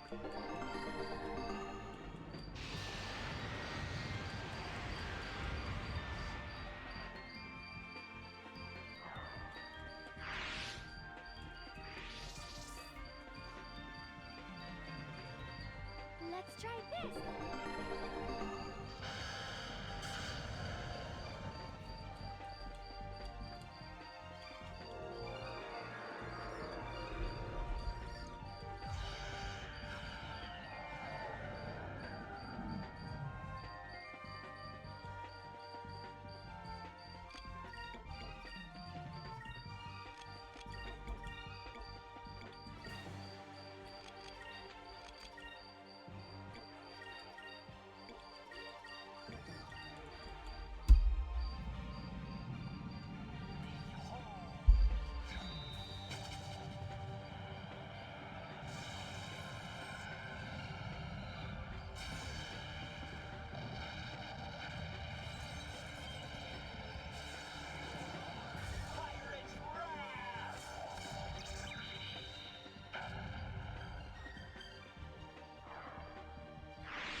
I'm glad everyone is okay. Oh god, I'm already getting more XP. God damn it. Okay. Well, once again, got the moonberries, so going to Looper Land was worth it. Oh, okay, this is not a treasure chest. Okay. Is that one then? Because I also know, like, one of these is a dead end that leads to a treasure chest. Is it like this one? Because it has, like, the weird light coming off of it? No. Okay, that was also just an angle of the crystal. God help me.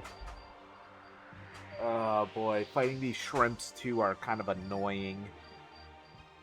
Okay, at least these are all going to be less annoying.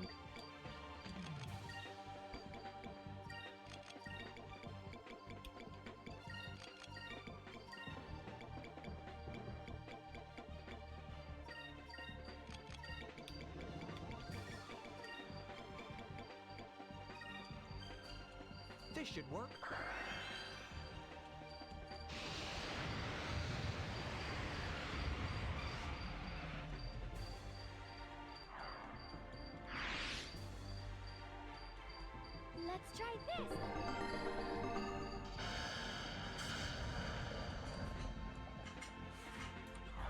Bum, bum, bum, bum, bum, bum, bum.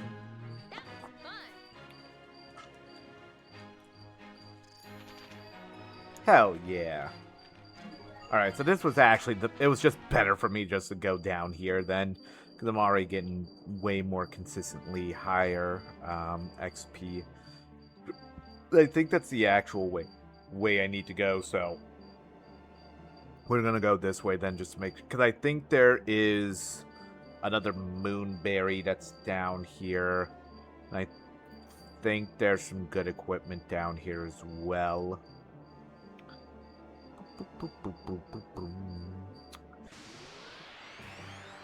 But yeah, just as a reminder, after we get done with Skies of Arcadia, which I would guess by Monday probably. Well, let's see. So we're doing a Saturday stream.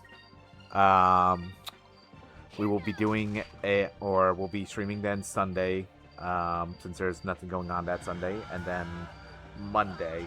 By the very latest, Monday will be at least the start of the Pokemon Stadium 2 rental randomizer. I'm doing it a little bit differently compared to how I did it for the 5-pack challenge last year.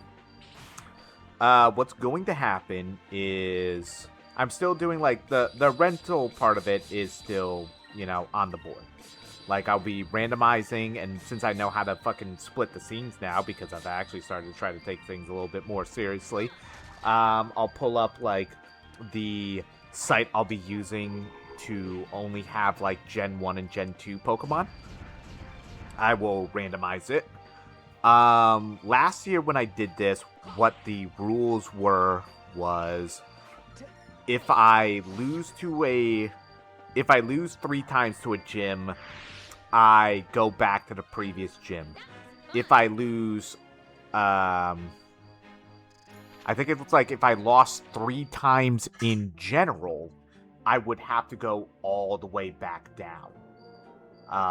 What I will be doing instead is I will be keeping if I lose to a gym 3 times, I will be forced to go back to the prior gym.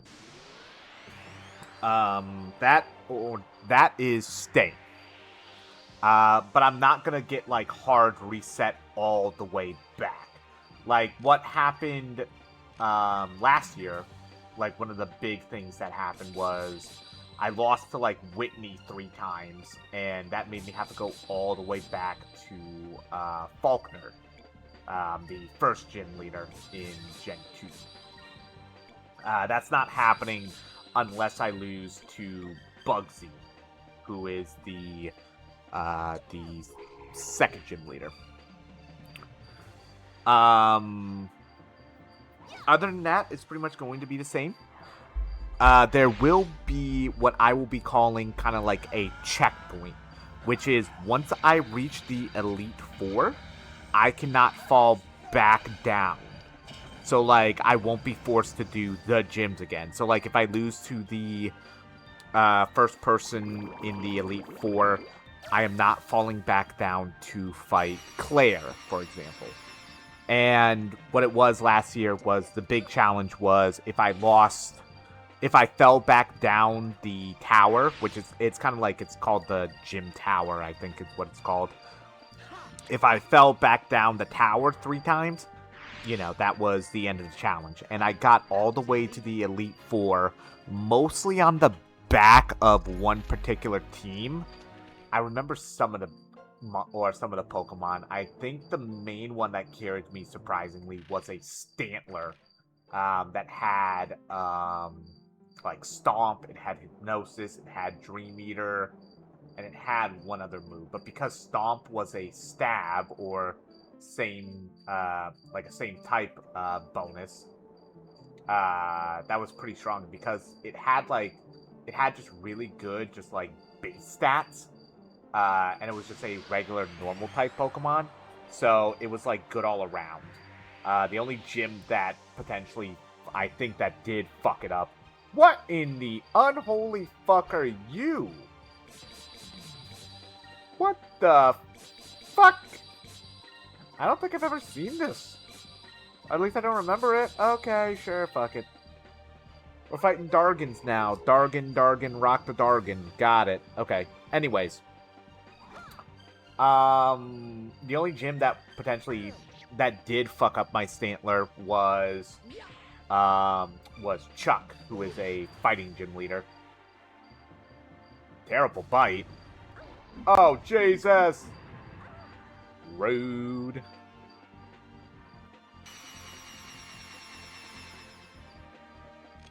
Still had enough. Heh.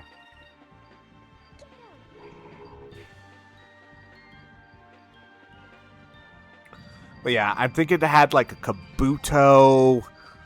I forgot what other Pokemon it had.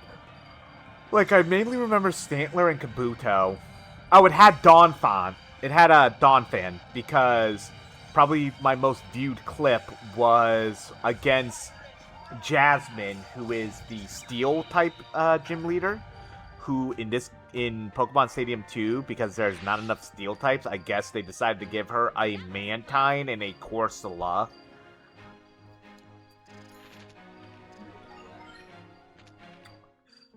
I remember. I don't even need to look up the clip. I just remember it distinctly. I think I was down to like my last out in a way. If I lost to Jasmine, it would have been all over. Because like I already lost her 2 times prior, I want to say, or it was something like that. Like that was part of like what was the big miracle run where I ran from like Whitney with the Stantler team all the way to, I want to say it was Bryce, which is the 7th gym leader, who is an ice gym leader. But I was down to Donphan, who is a ground type Pokemon, and Mantine is a flying water type, and it used Surf. And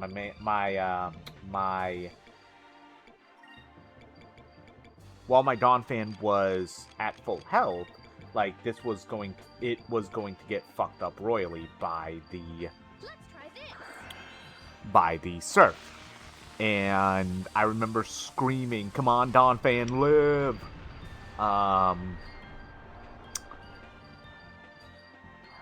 And it lived with like 12 HP. And the Mantine was very weak. And I think I killed it because the only attacks Donphan had was Earthquake, and it had Earthquake and it had Rapid Spin. So I had to Rapid Spin the Mantine because since it's part flying, the Earthquake wouldn't have affected it. So I killed it, and I was left with a 12 HP Donphan. And I was like, oh god, it's 12 HP in a dream. It's 12 HP and a fucking dream. And I didn't know what Jasmine's last Pokemon was going to be. And there was a chance it was going to be her iconic Pokemon, which is a Steelix. If it was Steelix, which is Rock Steel, looking back on it, I still would have had a chance, but I would have probably shat bricks seeing it.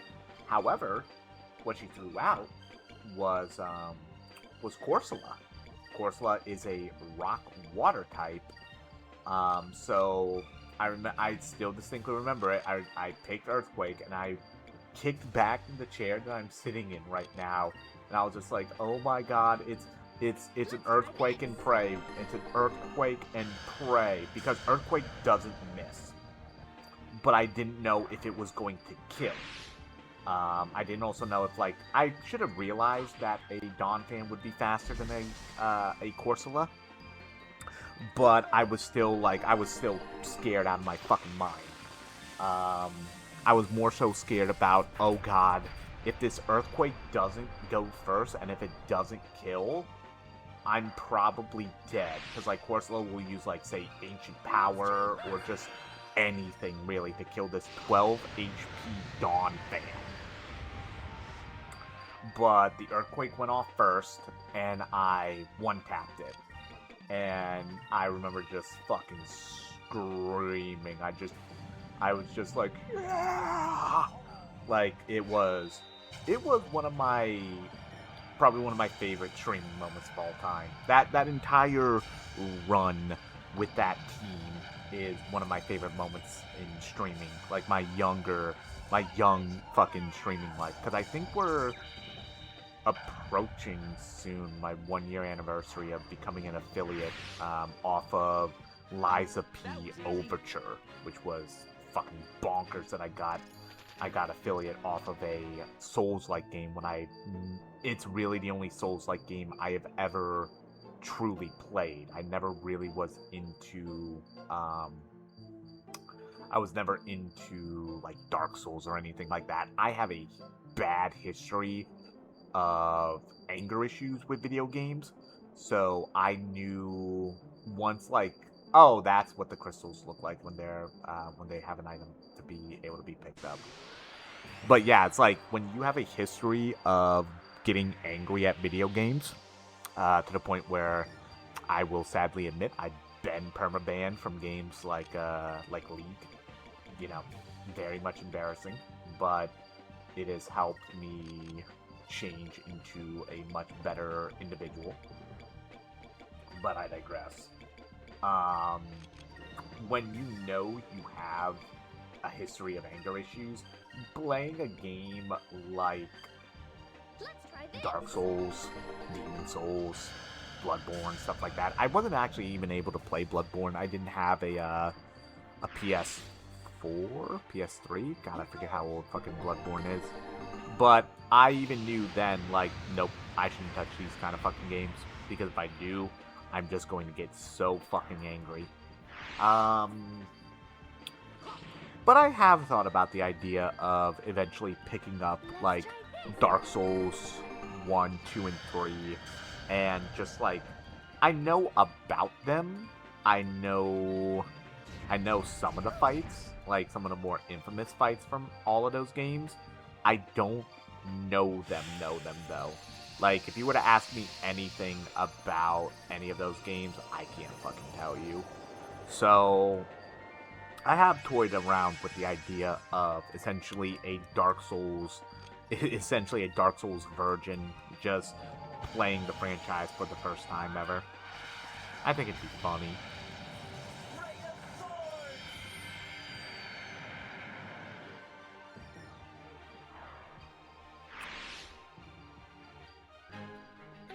And it's also because a lot of my friends are big Dark Souls fans, so probably sending them like the VODs and videos of whatnot of me just hilariously fumbling around. They would get very much amusement out of it, and I think it would be a good time too. Like, I wouldn't think about doing it if I didn't think A, it would be fun to do, and B, it'd make good content. Cause, funny enough, the crew over at Hangtime, who, once again, by the way, twitch.tv/hangtime, always will vouch for Sean, Bolin, and Chelsea over there. They are amazing people. They openly admit they've been kind of going through a moment, even today as they're streaming, where they are, they got a big donation on Friday during their special stream of essentially racing each other in Mario 64. But the person who donated said, play whatever you want on Monday. And it made Sean kind of realize that over the last couple of months, because their livelihood is dependent on streaming. You know, they are doing what I would call is a dream for me. You know, they are living it, but they are also living the stresses, because they are probably considered by most a smaller stream on Twitch. They average out like 100, 200 something viewers a day. And, you know, like the daily goal budget is $1,200. So they are needing $1,200 daily to be donated to them to cover the cost of that day, essentially. That covers like their health care, that covers all the expenses. And for them to have somebody donate so big and say play whatever you want on Monday, it hit them.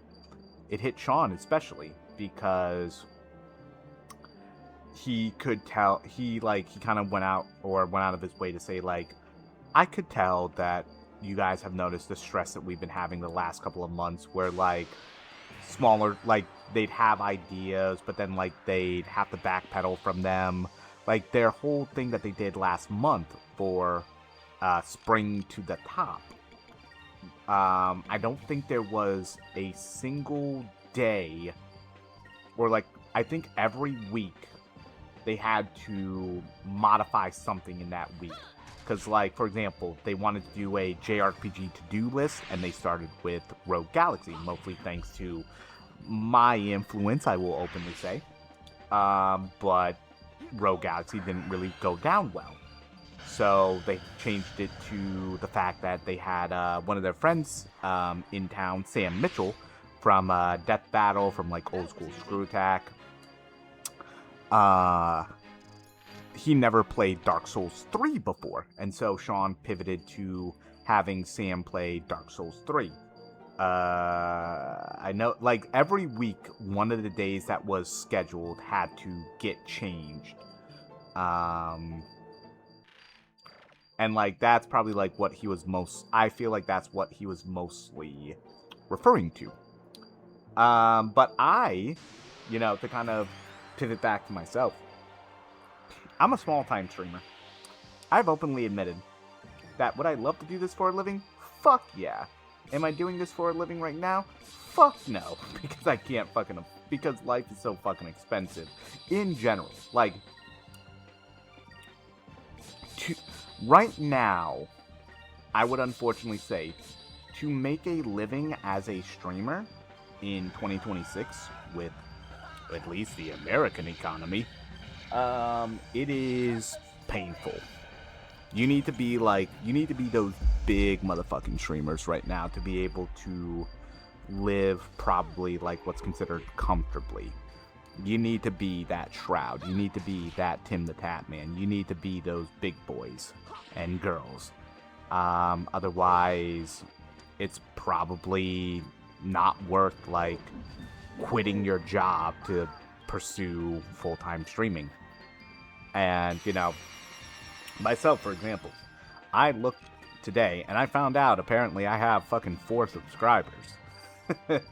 and I thank every single one of you who have subscribed, but I know that's also counting myself probably. So there's 3 separate people who are paying me $5 a month for my content. And for me even, that is fucking wild to know, you know, to like know that people are genuinely paying me to do what I love, which is video games. And the thing is, though, is that I don't feel that crunch that, like, say, Sean and Gray do, where I need to stream something that I think will not only be fun to stream, but also will gain traction. Now, eventually, I know that there's going to be a time where, say, like, I'm going to try to push content more. I'm already kind of am with the whole fucking uploading to my YouTube, you know? That alone right now is more than what I did even last year. You know, think about all the stuff that I could have fucking had on that YouTube channel from last year if I would have just gotten off my lazy ass and just hit the export button and linked my fucking YouTube channel. That's all I needed to do.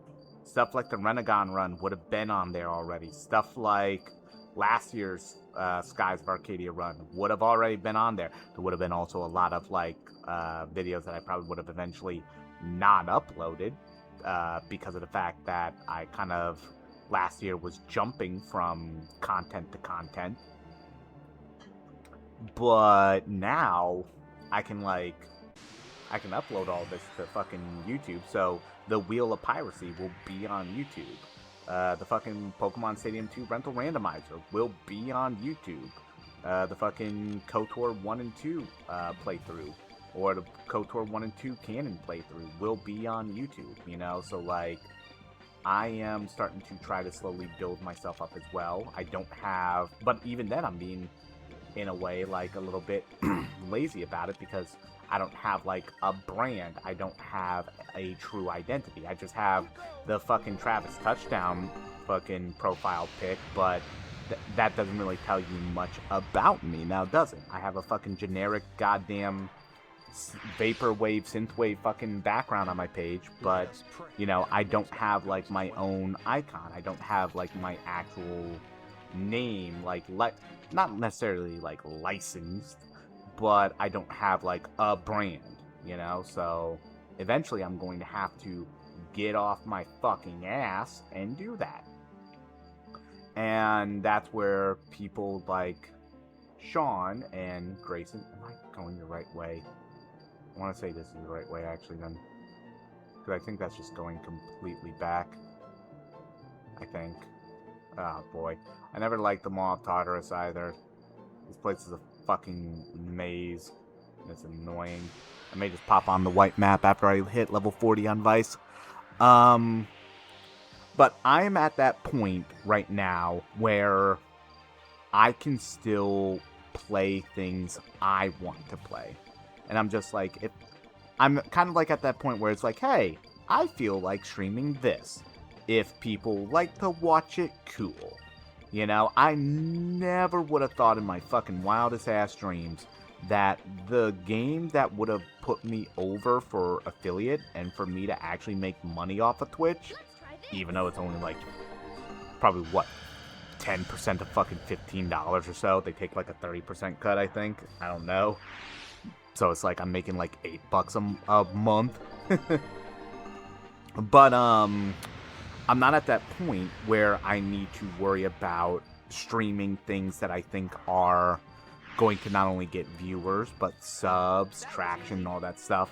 I am very much taking streaming as... I've always wanted to do this. This is literally one of the reasons why I became a broadcast major in college, was to eventually stream. I even told this to my main professor back in college. That is the entrance, I can tell, because of the fucking floating orb. God damn it. Okay. So at least I know that then. And then I'm going to probably sail back that way and then get lost again. Alright. No, wait, no. I think... Fuck, is that left? So if that's that way, I think that left tunnel is the way to the Moonberry.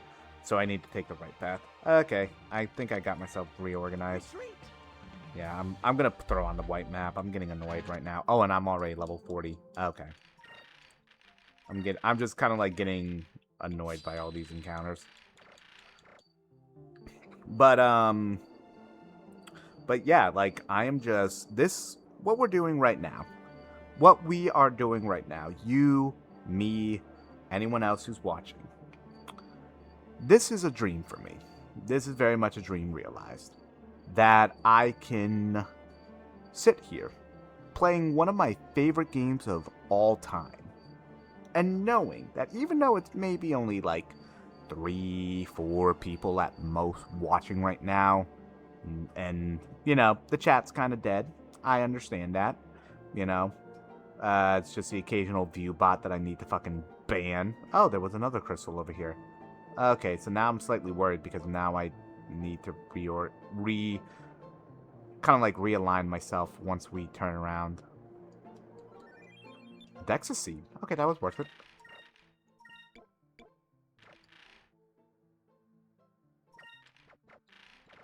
But like, nothing, like, no matter how old I get doing this right now, and I hope to God, if I ever do make it big, or even like decent size, and I turn this into a living, I hope this kind of just wow, like kind of like I would just call it like a wow factor will never leave me. I hope not. Like I know that's when most content creators realize they are suffering from burnout, and that may even happen with me eventually. You know, even if I'm just streaming like fucking 2 days a week, sometimes 3. But I get why content creators get burnt out, because this kind of like just the stress of feeling like they need to constantly put stuff out there, or their fans get upset, and if their fans get upset, then they leave, and then they lose revenue, so on and so forth.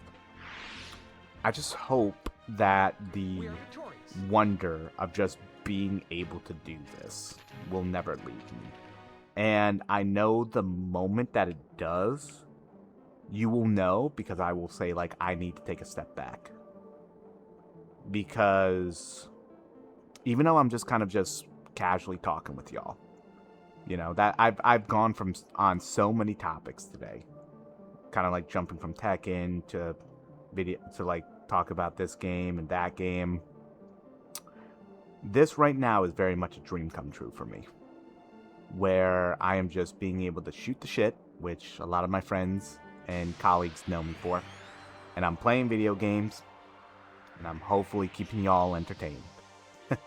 Like, to me, that I understand why so many young people, especially nowadays, like your Gen Zs and your Gen Alphas and whatnot, who grew up with streamers. Like, you gotta realize we now have 2 whole generations of essentially people who, I think I fucking flew too far back, or I went around the wrong way.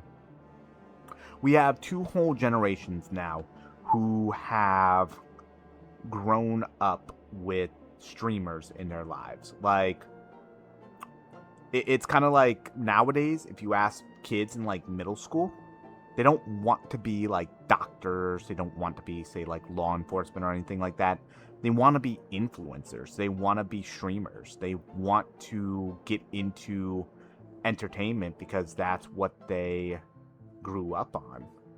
And that is both cool and horrifying when you really think about it, because like that's unsustainable in so many different ways. But I don't want to be a downer on that one. At least not yet. That may be like my old man shaking fist at the youth. But you know, like there are kids, there are like middle schoolers, high schoolers, like high schoolers especially right now. There's probably some kids who are in fucking AV classes right now, hoping to one day do what I'm doing right now, but do it at a bigger scale. You know, there are people who are taking AP or taking like AV club. There are, you know, people going into broadcasting classes, wanting to do this for a living. And that's one of the reasons why I went into broadcasting, you know, because they see it as so cool. They see it as kind of like, it's not easy though anymore. It was maybe easy if you were lucky to get in on it like earlier on, but to be a successful Twitch streamer nowadays, it is probably even more luck than actual skill.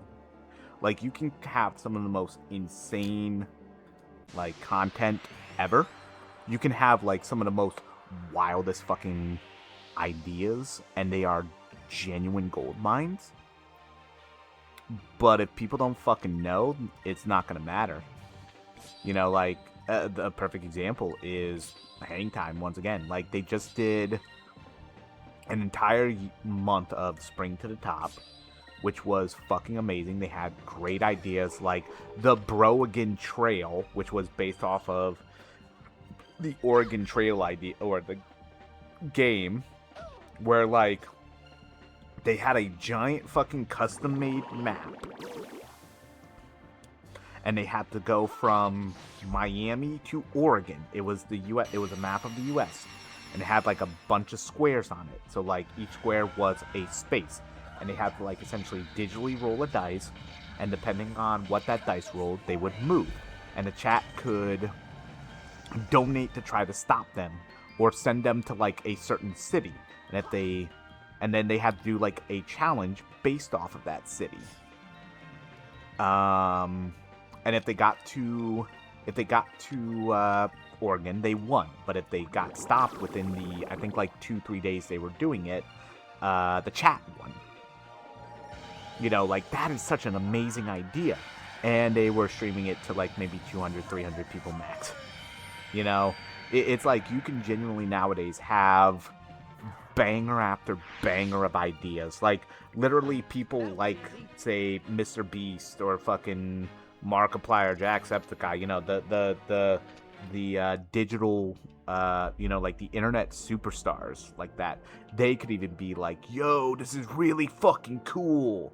Like, this person makes such amazing content, you know, but in the end, it really doesn't matter because either the YouTube algorithm won't spit it out to people, or, like, sometimes to get popular on Twitch, it's very much kind of like the old Hollywood additive of it's not what you know, it's who you know. You know, so it's like, there are people who have probably been streaming for years on end, years longer than even what I've been streaming, who have made banger-ass fucking content, amazing content, godlike content that would maybe even put, like, those high-end people to shame. And nobody fucking knows. You know, nobody genuinely fucking knows because either the Twitch algorithm doesn't spit people out to them, or, you know, like I made a little bit of an adjustment just by streaming under Retro instead of Skies of Arcadia, because I know Retro, even though I'm at like maybe probably a couple viewers at most, I'd assume. Retro at least will cast my net to a slightly bigger audience rather than just streaming it directly on Skies of Arcadia.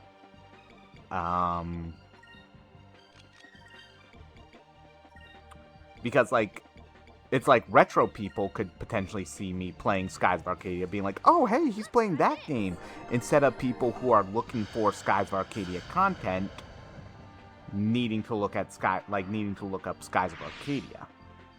That's why I have it under Retro instead. That's why you see so many people who are just doing kind of like generic things under just chatting, because, you know, that's an easier way to just maybe potentially get more eyes on you. Let's try this.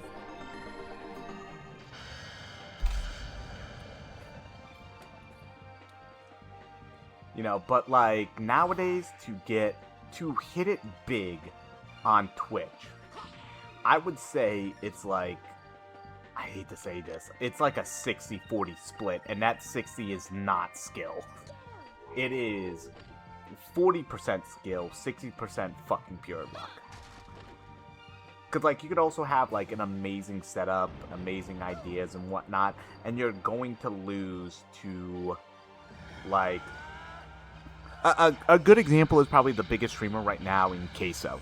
Queso literally has what looks like a webcam, and I'm not knocking the guy. We'll never knock the guy, ever. Like, Queso is a fucking amazing individual, makes fantastic content. Is it over already?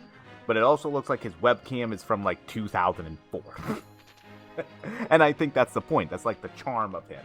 It's like, Queso was kind of, like, able to be found, and then also was able to retain people because he's just genuinely funny, make genuinely good content, but also it's like he looks like he's streaming from a fucking basement, which is ironic of me saying that of all people. You know, you got like people like Jinxie who streams off of it, or like his mic is not even a boom mic, which is like what I'm using right now. It's just a fucking, if I remember correctly, it's like a fucking headset fucking mic that looks like it's from like 2012. You know, it's like you can have, but like he at least was like, if I remember correctly, was a Rainbow Six Pro, or like he was known to like own the fucking Rainbow Six Pros And he was just kind of like there online. He wasn't even on a team or anything. But you know, it's like those guys kind of, they kind of got lucky. You know, like nowadays to get popular and to get big on Twitch, it's luck. You know, it's lucky if like people happen to see you on a certain game at a certain time, or like if you get lucky and have like a big name streamer just random ass fucking rage you, which is like cool on them to try to like spread the love. But also most of the time when somebody fucking like when some of these big name streamers raid somebody, most of those people fucking leave immediately. So it's hard to like keep that retention as well. But like it's an oversaturated market nowadays in Twitch, and you have to do so much more. You have to be so much better than ever before. Like either being one of the best in the game that you're playing, or making wild ass content, or being able to be exceptionally funny, which I hope I'm at least that third one. But even then, even with all of that going for you, if people don't see you, it doesn't fucking matter. I don't know if this is technically the right... Oh god, I can't tell if this is the entrance or the exit. I think this is the exit. I think this is the right one, right? Please? Don't tell me this is the entrance. No, okay, so yeah, so that's not the entrance. So I'm at the right end. Okay.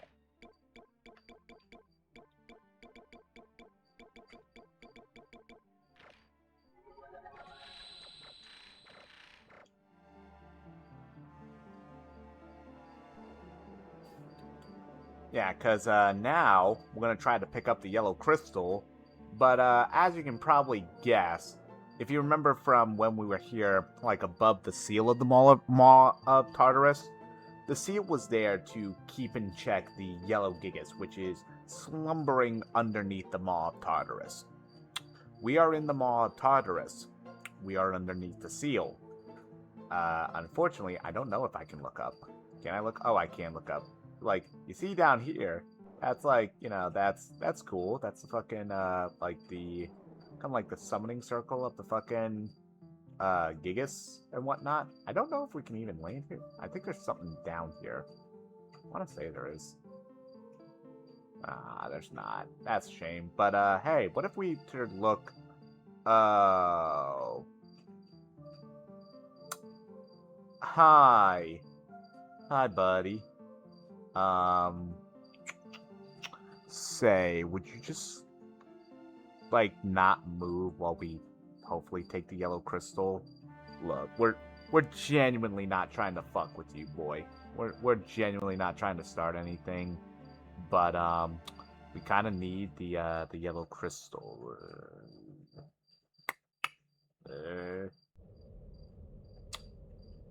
Oh, it's... Please tell me it's sleeping. Is that... That is Yelagar, the yellow gigas. Sylvite mages managed to put him to sleep, then sealed him in here. Yelagar is extremely powerful, so it's best that we don't wake him. The crystal is in Yelagar's possession. We have to find a way to remove it without waking him. Yeah, about that, Fina. Ah, shit. I'm pretty sure he's awake. Oh, that's not good. That's not good at all. Great. He's awake. If we stay here, we won't be able to dodge the lightning. We have to get away from him. Engines, full reverse. I should have put Muegi on. Because then we need the well, actually, I think we have a lot of magic defense because of the goddess figure. But I think, like, Gigases can only do magic damage. I don't think they count anything as cannon fire. Or is magic... Yeah, it's like all of Valois probably fucking seeing Yelagar goddamn awaken. Yeah, boy.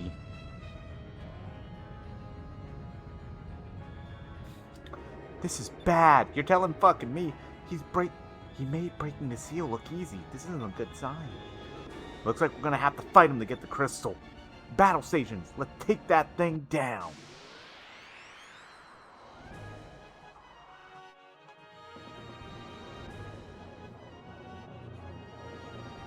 Alrighty. Yelagar, ancient records say that its thunder tore open the skies themselves, and its roar shook the ground.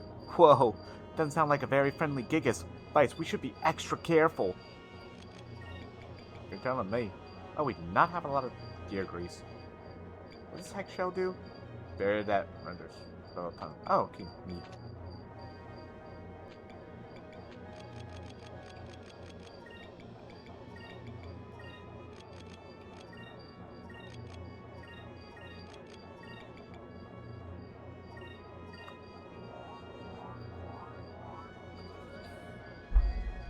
Bum, bum, bum, bum, bum.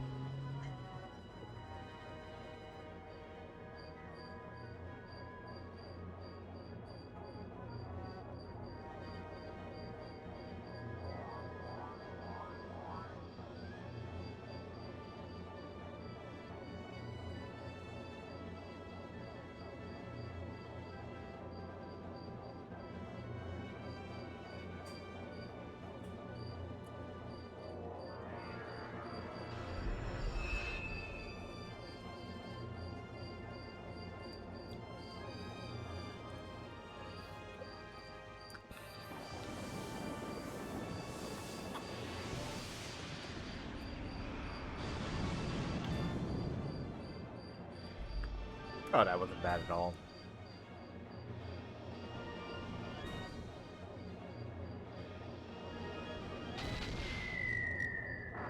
Oof, that was chonky honky though.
Oh god, that was even less because of the fucking evasive action. Okay, so I don't need Moegi.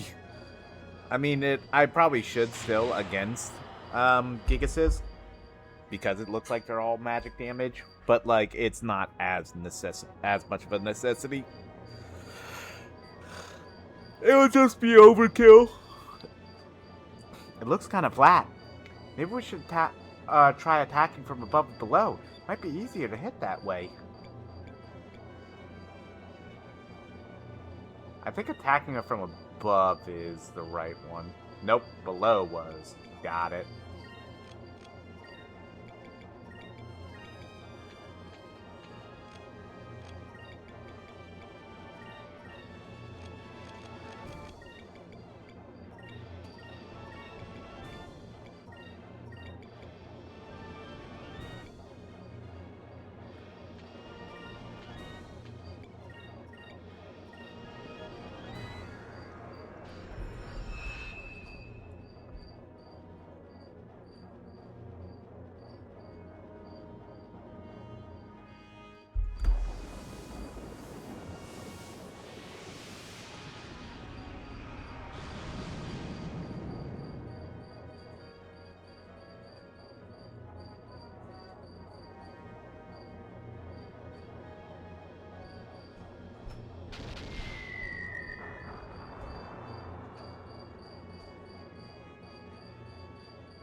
Damn, not a single weak point.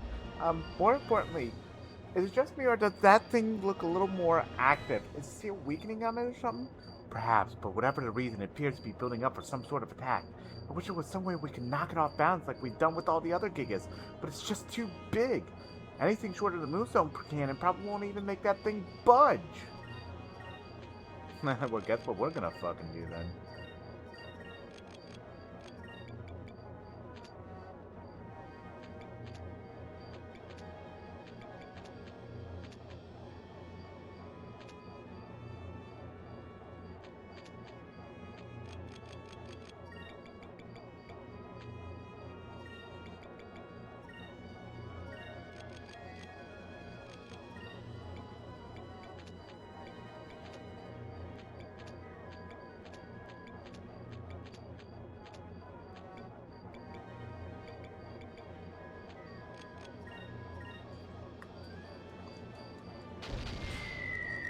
God damn, that was fucking devastating.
Moonstone cannon, fire!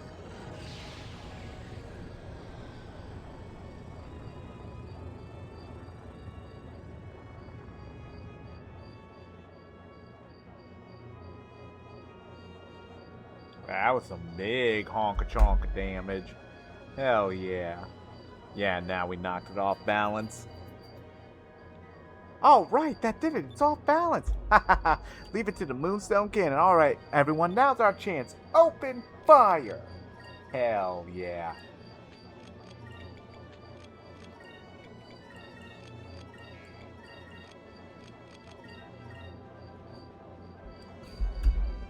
Do it again. Fire!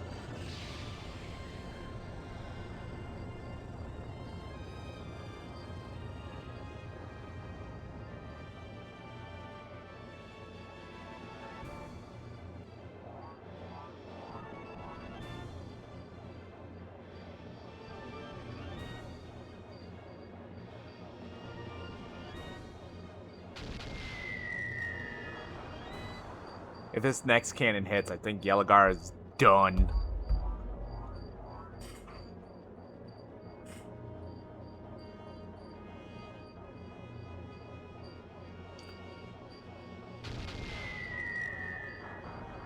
Boom.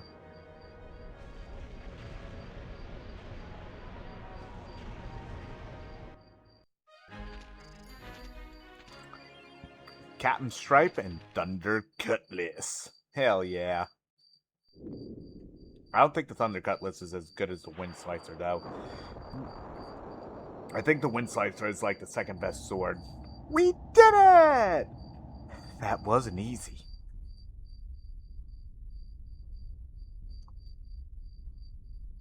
Yeah, you better go pick that up quickly, because I'm pretty sure all of Valua probably saw that fucking explosion.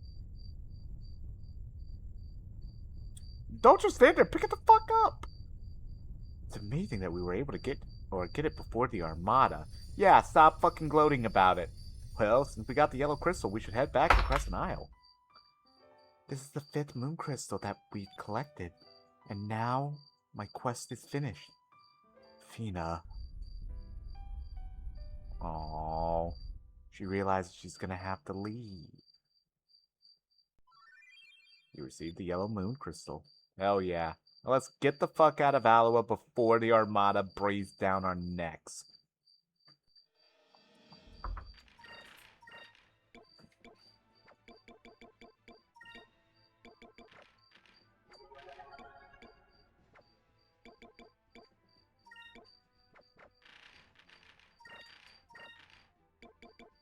Oh, it's actually slightly better.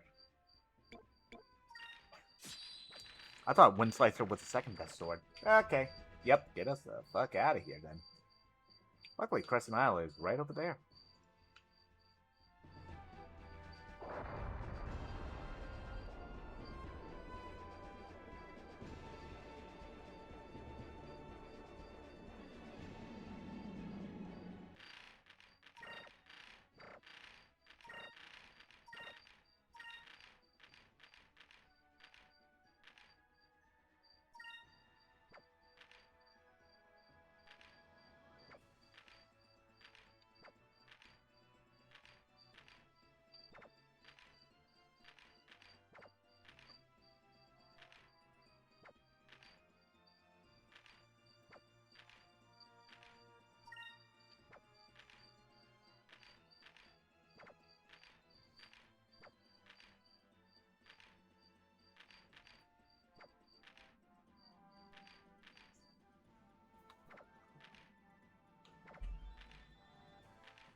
Probably once we get back to Crescent Isle, what we'll do is we'll pick up another Weevil Cannon. I just feel like playing with secondary cannons and like torpedoes. I never really did in most of my playthroughs. I always focused on main cannons, so I thought this would just be a little bit fun to do. That's why I'm taking like... And Tika Tika is a passive thing as well with the torpedoes. Oh, hey there, buddy! Hey, long time no see. Well, you got yourself a nice little base set up here. Gilder! I heard that you sailed around the world. As always, kid. Sounds like you've been trying to get yourself into more trouble. I came here to hear all about your travels. That and for a good meal. Good old Gilder. Pleasure before business.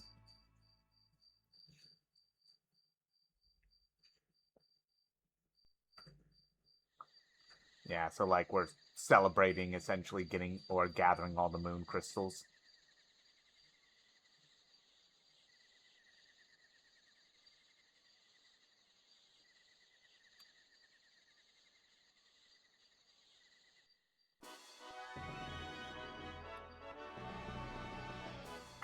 So you went to Yafutoma and then the Land of Ice, huh? Just listening to your stories makes my adrenaline float. So in the end, you collected the 5 moon crystals. Nice work.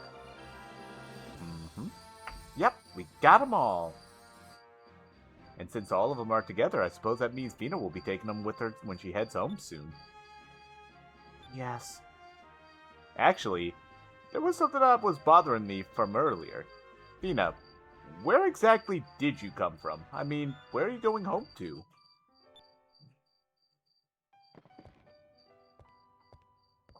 Yeah, where exactly is her home? Vina? The place to which I must return, the place where both Ramirez and I were born and raised, is the Great Silver Shrine. It is in a place high above the sky. The Great Silver Shrine?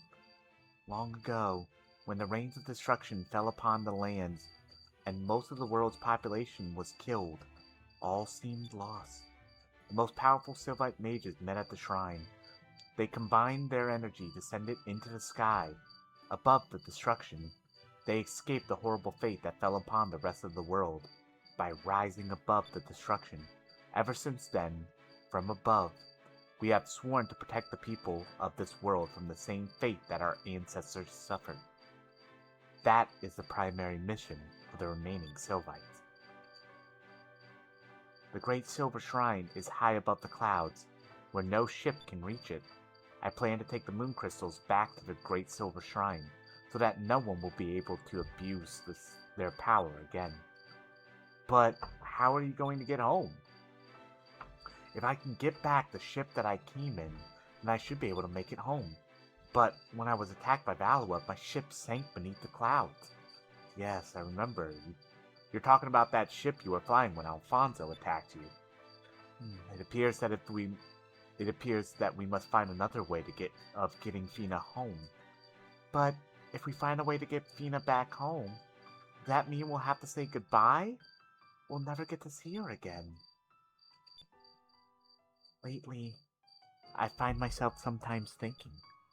I started thinking if I'm unable to find a way home, that I'll be able to stay here with everyone. I'm sorry, that's so silly of me. My orders were to gather the moon crystals and return to the Great Silver Shrine with them. Aw, she's having second thoughts. She wants to stay. Oh boy. Ramirez, what is the status on the construction of Dongrel Island? Yes, my lord. The construction of the port is complete, and De Loco's flagship is currently being fitted so that it will be able to submerge into deep sky. I have also received word that the elevator leading to the bottom of deep sky has been completed as well. Excellent. The time grows near. Soon, the foolish Empress and the rest of the people of the world will bow before my might. No, not just the people. The people and even those revered moons.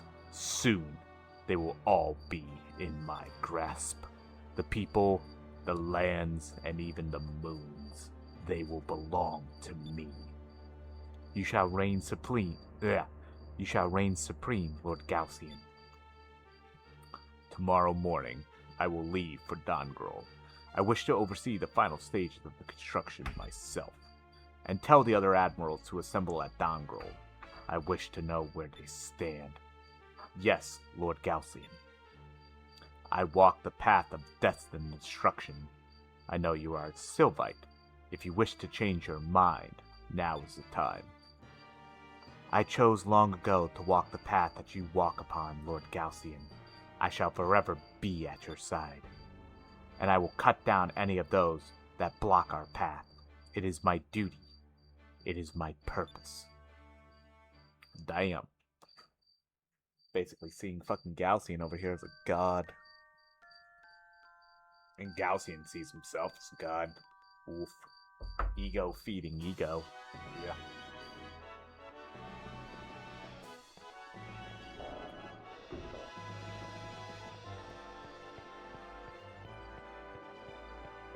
And so, Alchemist is fucking his shop should be improved now. And once again, we'll be able just to straight up buy seeds.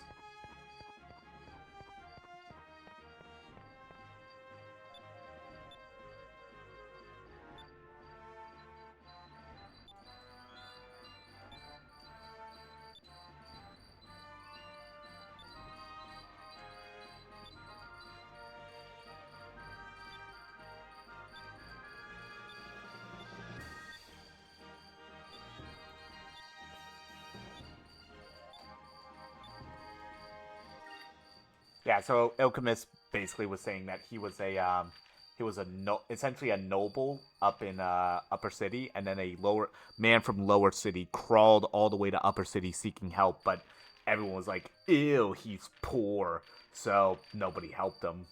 But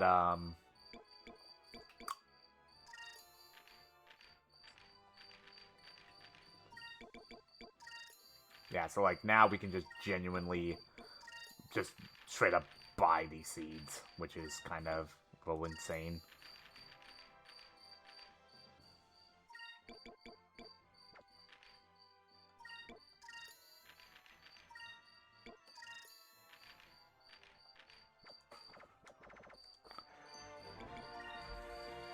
But since he was the one who helped him because he was essentially a massive bookworm, he decided after that, well, Valuin saw his potential, tried to make him into a doctor to essentially improve the Valuin army. He said, fuck that, fucked off. And, yeah, he just decided instead he wanted to devote his time and effort into helping people, essentially, instead. Yeah, just give it all to him. And then Vigor, mostly to you. So now she'll be tankier, which I believe that's what Vigor is.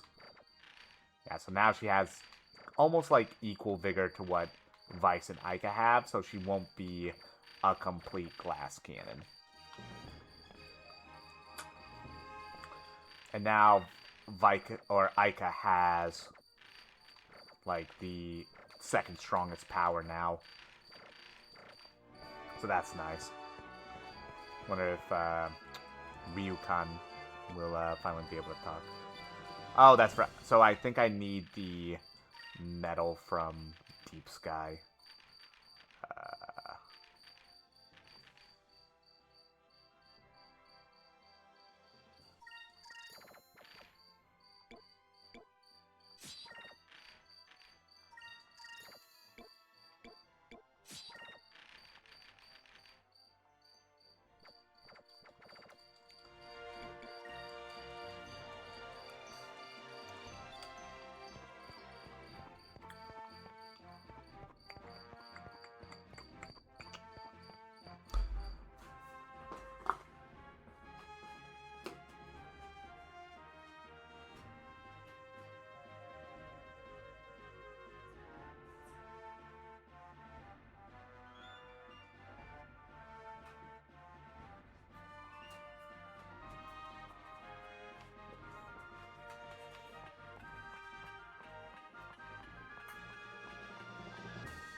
And then I gotta remember to buy the Weevil cannons. Because actually we have some discoveries we can sell as well. Hey Vice, thanks for the food yesterday.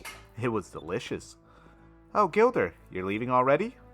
Yeah, I need to get going. Before I go, I have some news for you. I found some information on the Armada's latest project. I just heard about this the other day. It appears Valuins are begun advancing into the 1, 2, 3.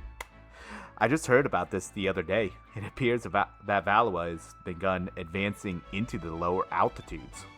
I heard that north of Pirate Isle, somewhere beneath the clouds, they're building a base on Dongrol Island. It's just a rumor, but I heard that they're building a ship that can go into deep sky. Deep sky? Yes, beneath the thick layer of clouds, immersed in a total darkness, there is a bottom of the world. No one had ever seen what's below the clouds. Some people say that it's completely dead. What could they be looking for down there? I don't know, but Venus' ship sank beneath the clouds, right? You're right. That must be what they're after. Thanks, Gilder. We'll go check it out. Hell yeah. You don't need to thank me. Good luck, Vice. Gonna be a homie on that info. Almost ran by the fucking shop. Yeah, so like because we have Belle active, yeah, she won't sell like anything different.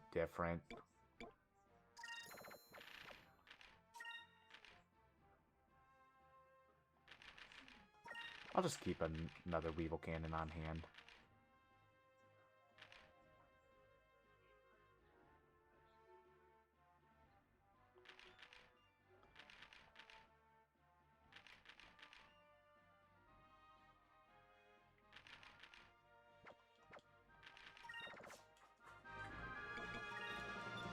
I think I need to go back to Sailor's Island to get my waxes and gear grease. I think. It's either that or I need to go to Horteca. One of the two.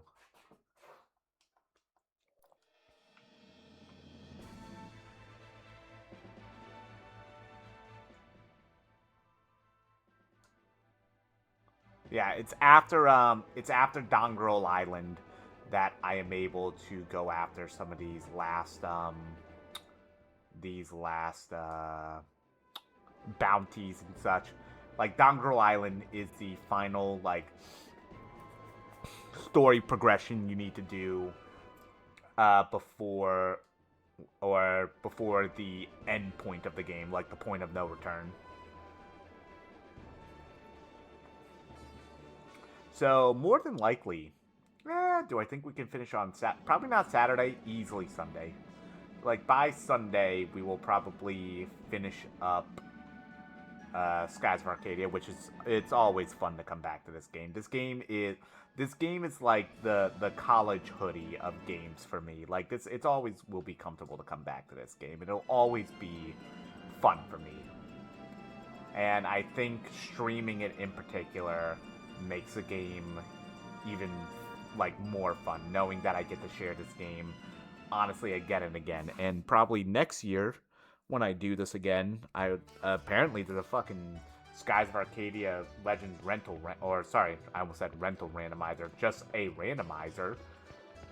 So that's fucking cool.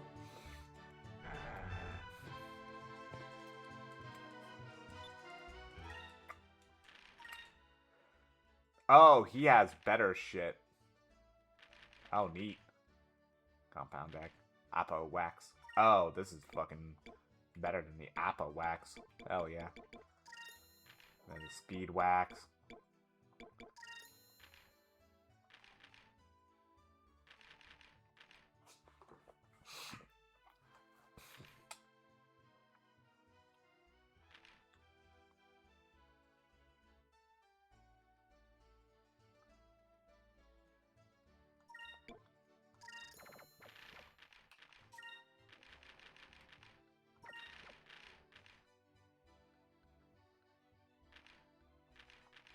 And it doesn't cost, like, it may be 200 less damage, but it doesn't cost nearly as much. And it's higher accuracy, so, like, the higher accuracy is kind of what we want.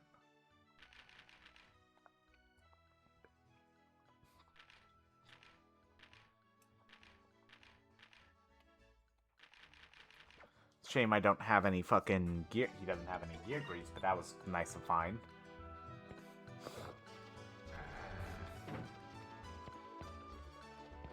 I wonder then if the weapon shop over here has improved.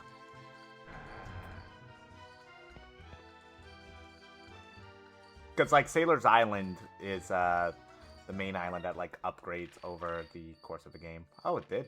Nice.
Where am I going? Oh, it's like, it's north of Pirate Isle. Right, okay.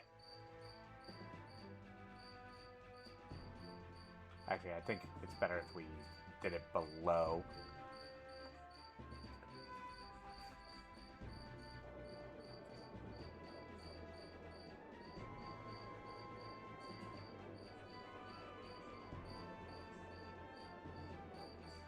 Oh, that's literally it.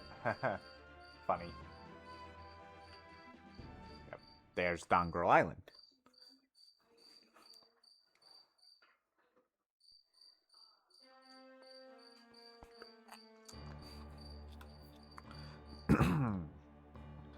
Admirals. Sorry. Admirals of the Valuan Armada. I have urgent news that affects all of you. Ho ho! Words of wisdom from the Grand Admiral himself? Please, enlighten us.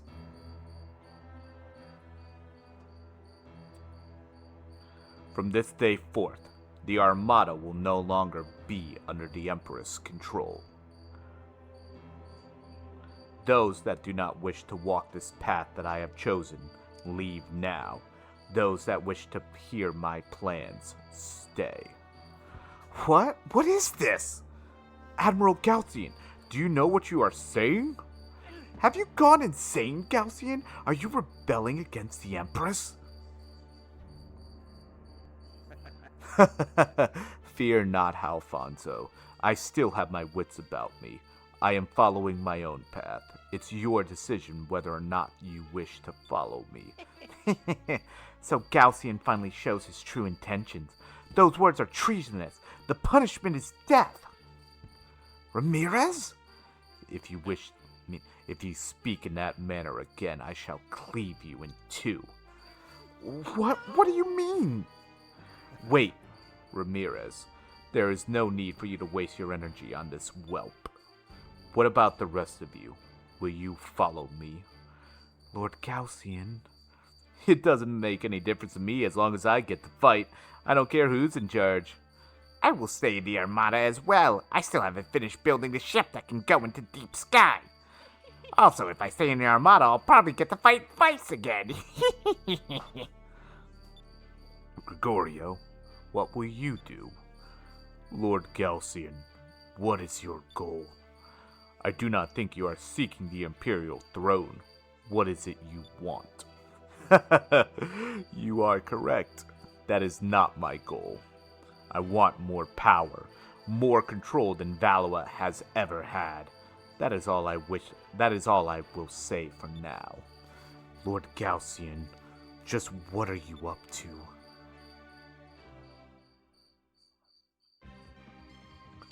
Alrighty.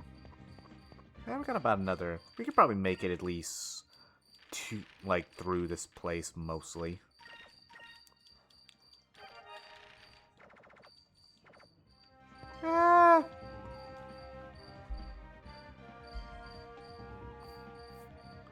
But this that nah, let's keep going.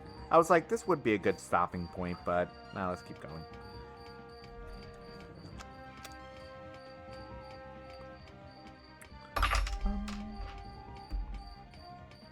Bum bum bum.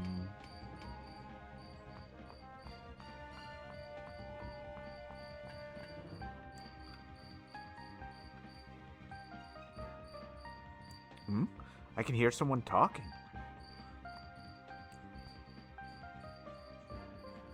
Moon energy system operating within normal parameters. Power supply to the entire base is flowing smoothly. Okay, the inspection for this area is done. Let's go to the next one. I think that's the control area for the base's power.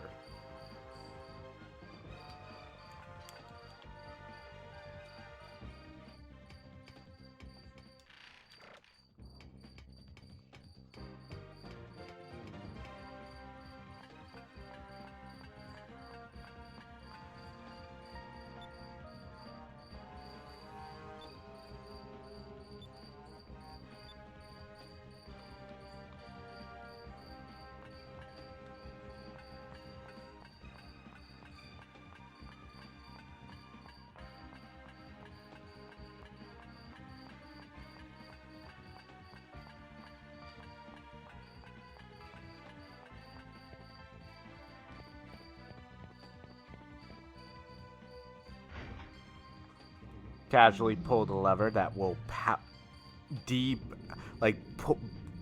it shuts down the power to most of the base. Hello? Why is that just a lever?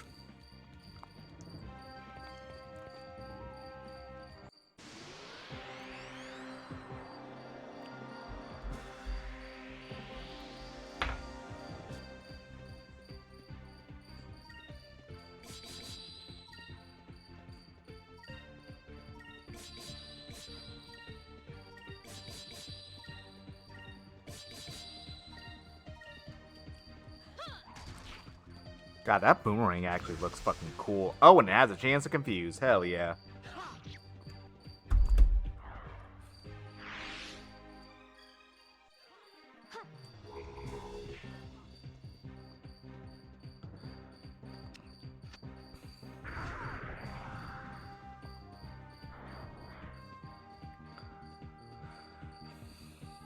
Take this, you crook.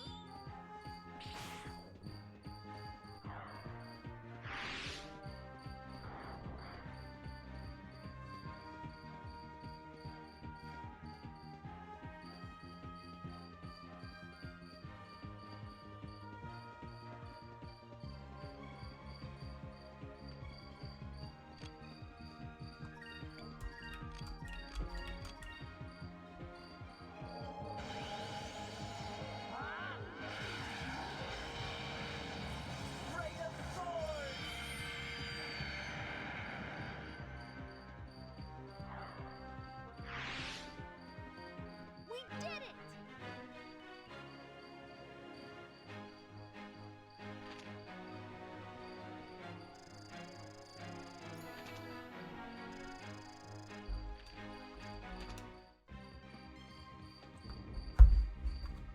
Bum, bum, bum. Yeah, so now we need to go back to those fans, and that'll allow us to get back forward.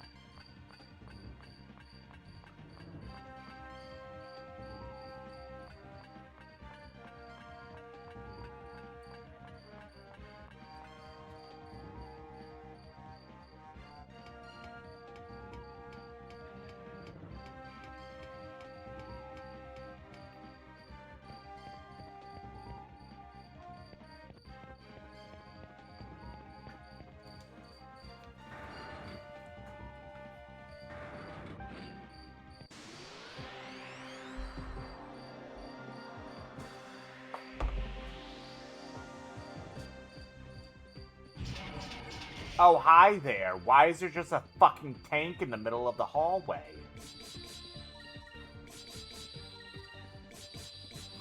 You're just walking by, and it's like, oops, I gotta walk around the fucking tank that's in the middle of the hallway. Silly me.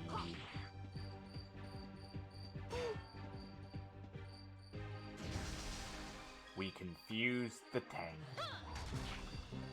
Don't ask me how we confused the tank.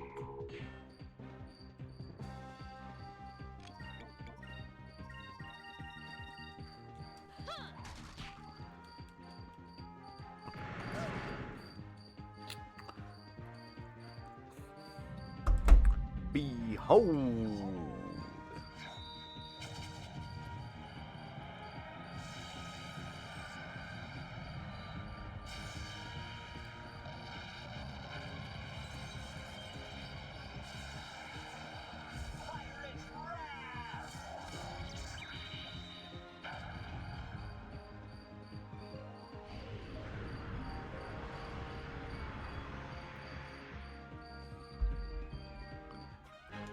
That was fun!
Let's try this.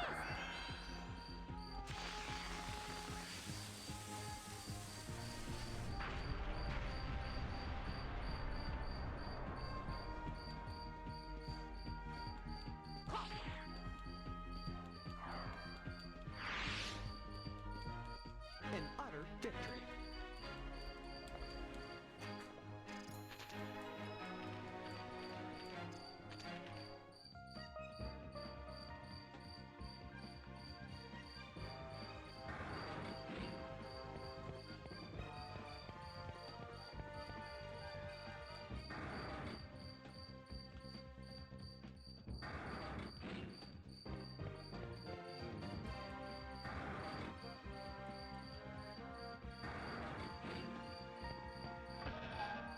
Ooh, an Imperial Blade. That sounds like something fucking for Enrique.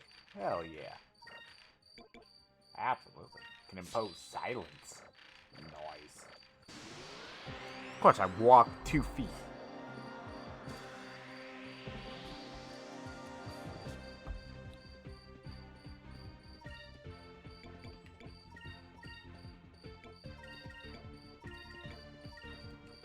Here goes. Over there.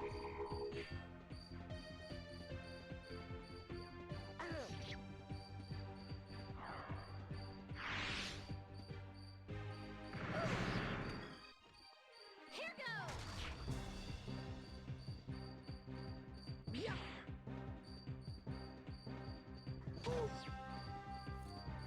Yeah.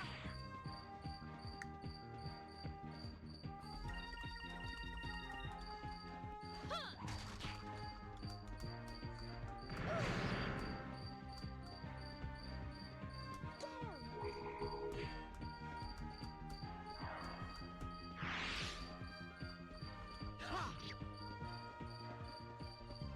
Take this, Kurt.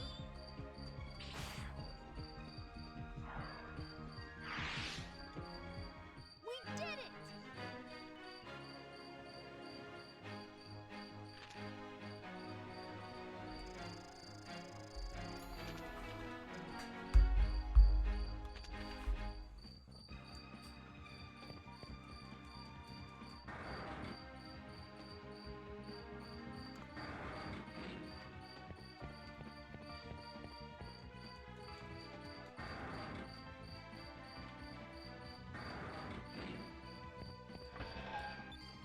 Couple sacrum crystals. Alright.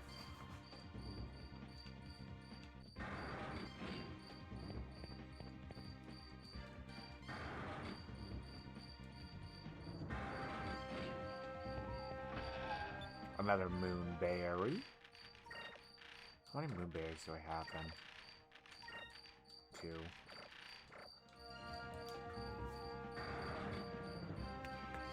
Because the only people we can use moonberries on now are Enrique, and if we get them back, Gilder and Drachma. 4,000 gold. That's a fucking penny nowadays for me. Jesus.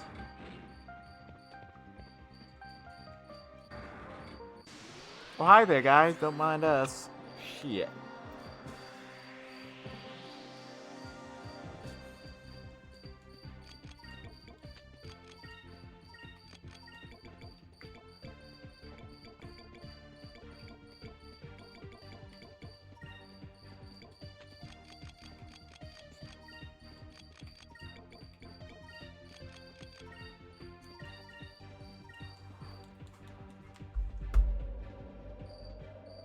Here goes.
Probably at the next, wherever the next save point will be, we'll probably call it for the night.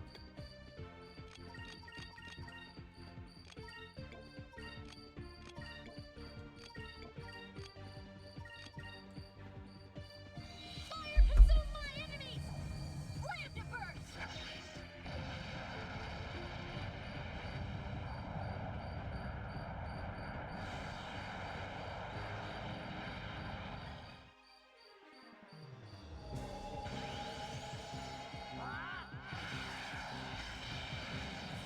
Ray of sword!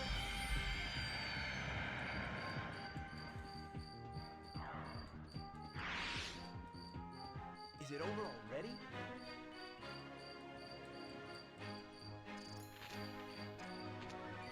Oh, hey, another moonberry. I think this means we could get Enrique's best move. Oh, no, wait, no, it's a 4. Okay.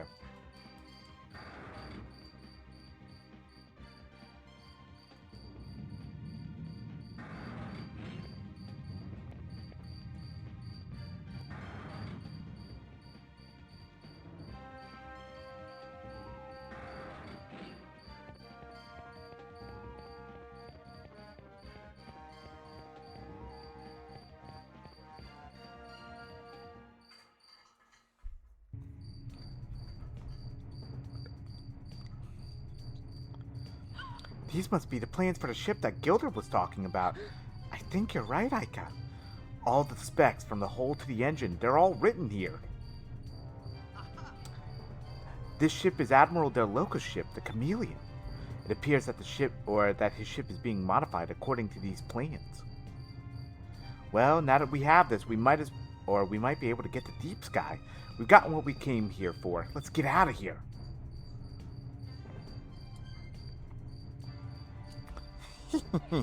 We are currently strengthening the walls of the bridge. Increase the speed of the construction. Finish it within the week.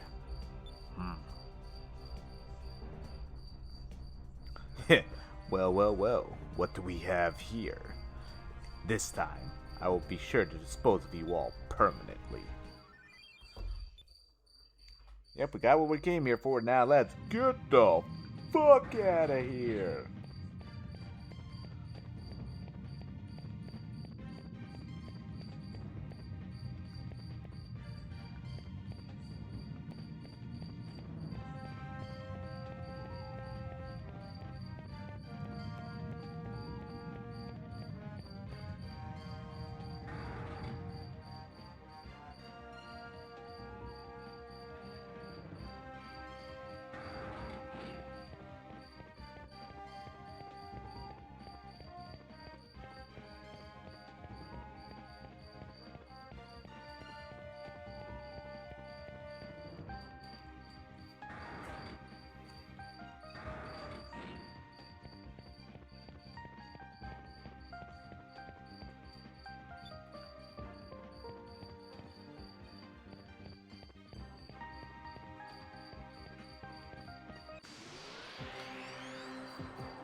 Oh wait, now this isn't the right way.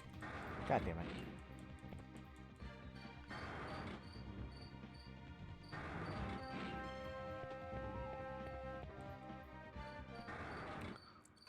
Stop, air pirate. Oh boy.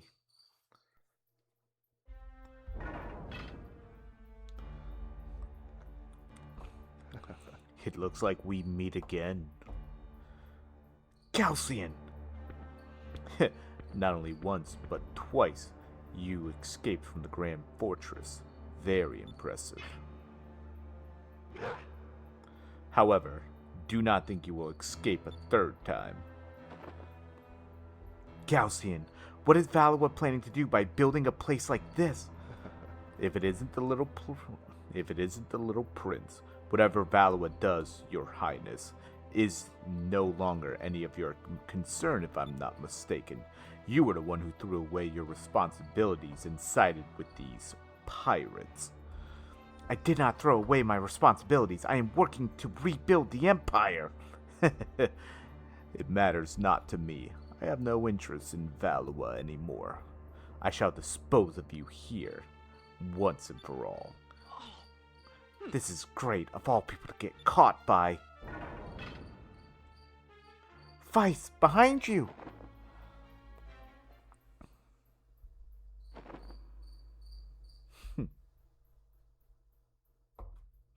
It has been a while, Prince Enrique. Gregorio?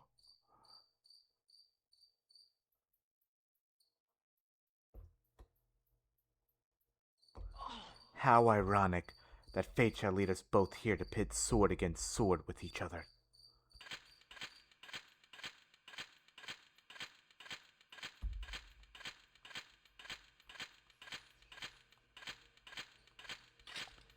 He's got some bitchin' armament, by the way, the fucking shield and mace. Do not worry. I am not here to fight you. Oh, fuck us. Well, what? What are you doing?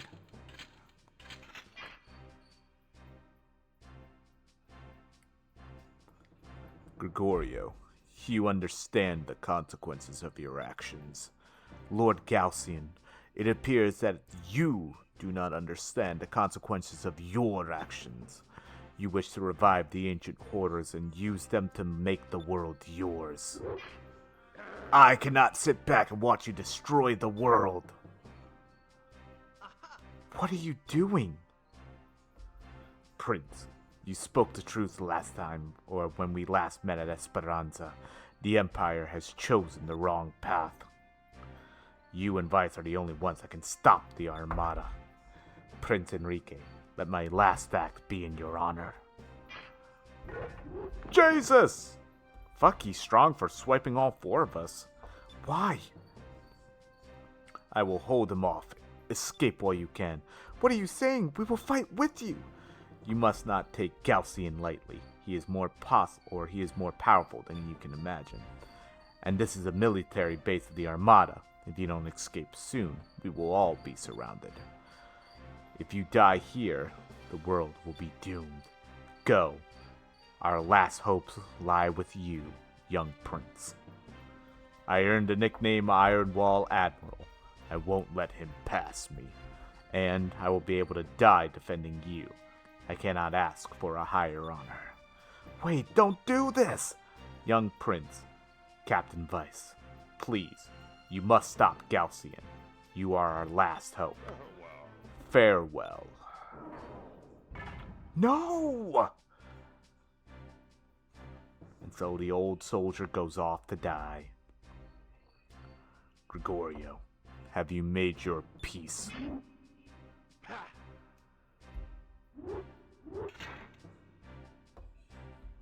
I am ready to die, Lord Gaussian, but I shall die defending my people against a tyrant. Damn. Fucking tough ass over there. So we'll probably make it back to the save point and we will call it here. Actually, I think there's a moonfish near the save point as well. Like, I gotta go to a different corner of that opening island, or of the upper part. Yeah, so Dongro Island. I do believe we come back here, though, so that's where we take, like, the elevator. Let's just see if we can make the run. Retreat. Yeah, let's just get out of here. But yeah, so today did a little bit more busy work. Got kind of some of the last of the checklist stuff done. And we very much shot the shit today, which was, as I said, it's fun. You know, I realize how privileged I am to be able to do this on my days off. You know, and that's why I said earlier, I hope even if I am lucky enough to make content creation a full-time thing, I would love to. I just hope I never lose this kind of magic, because even in like the quiet nights, you know, where I may mostly just be talking to myself and the few people who are watching or listening, whether it's live, whether it's the Twitch VOD, whether it's at youtube.com/IndieSmack, watching it, say, you know, tomorrow, a week from now, a month from now, or even a year from now. Just know that I appreciate anyone who appreciates the content, you know, and I hope to continually build upon myself, and if I'm able to make it one day, hell yeah, that'd be fucking amazing. If I don't, you know, that's just life sometimes, you know. But I will still continue to shoot for those kind of dreams, you know. And I've always been a stubborn motherfucker, and even if I spend years just kind of talking, sometimes, some days, some streams, some VODs, mostly to myself, but knowing that at least somebody out there will catch this VOD, knowing somebody out there maybe on YouTube will randomly come across this entire Skies playthrough. If you do, hey, this is Indie Smack saying from, what's today? This is Indie Smack saying from May 25th in 2026, whenever you're watching this. Thank you so much for letting me entertain you, even if you only caught this for 5 minutes, 10 minutes, watch the whole thing, watch the entire playthrough. Thank you for letting me be a part of your day and a part of your life. So, with that being said, however, I will catch you all on Saturday. We'll be having a little bit of an extra stream that day as well. So, hope you all have a great rest of your evening. And as always, peace out.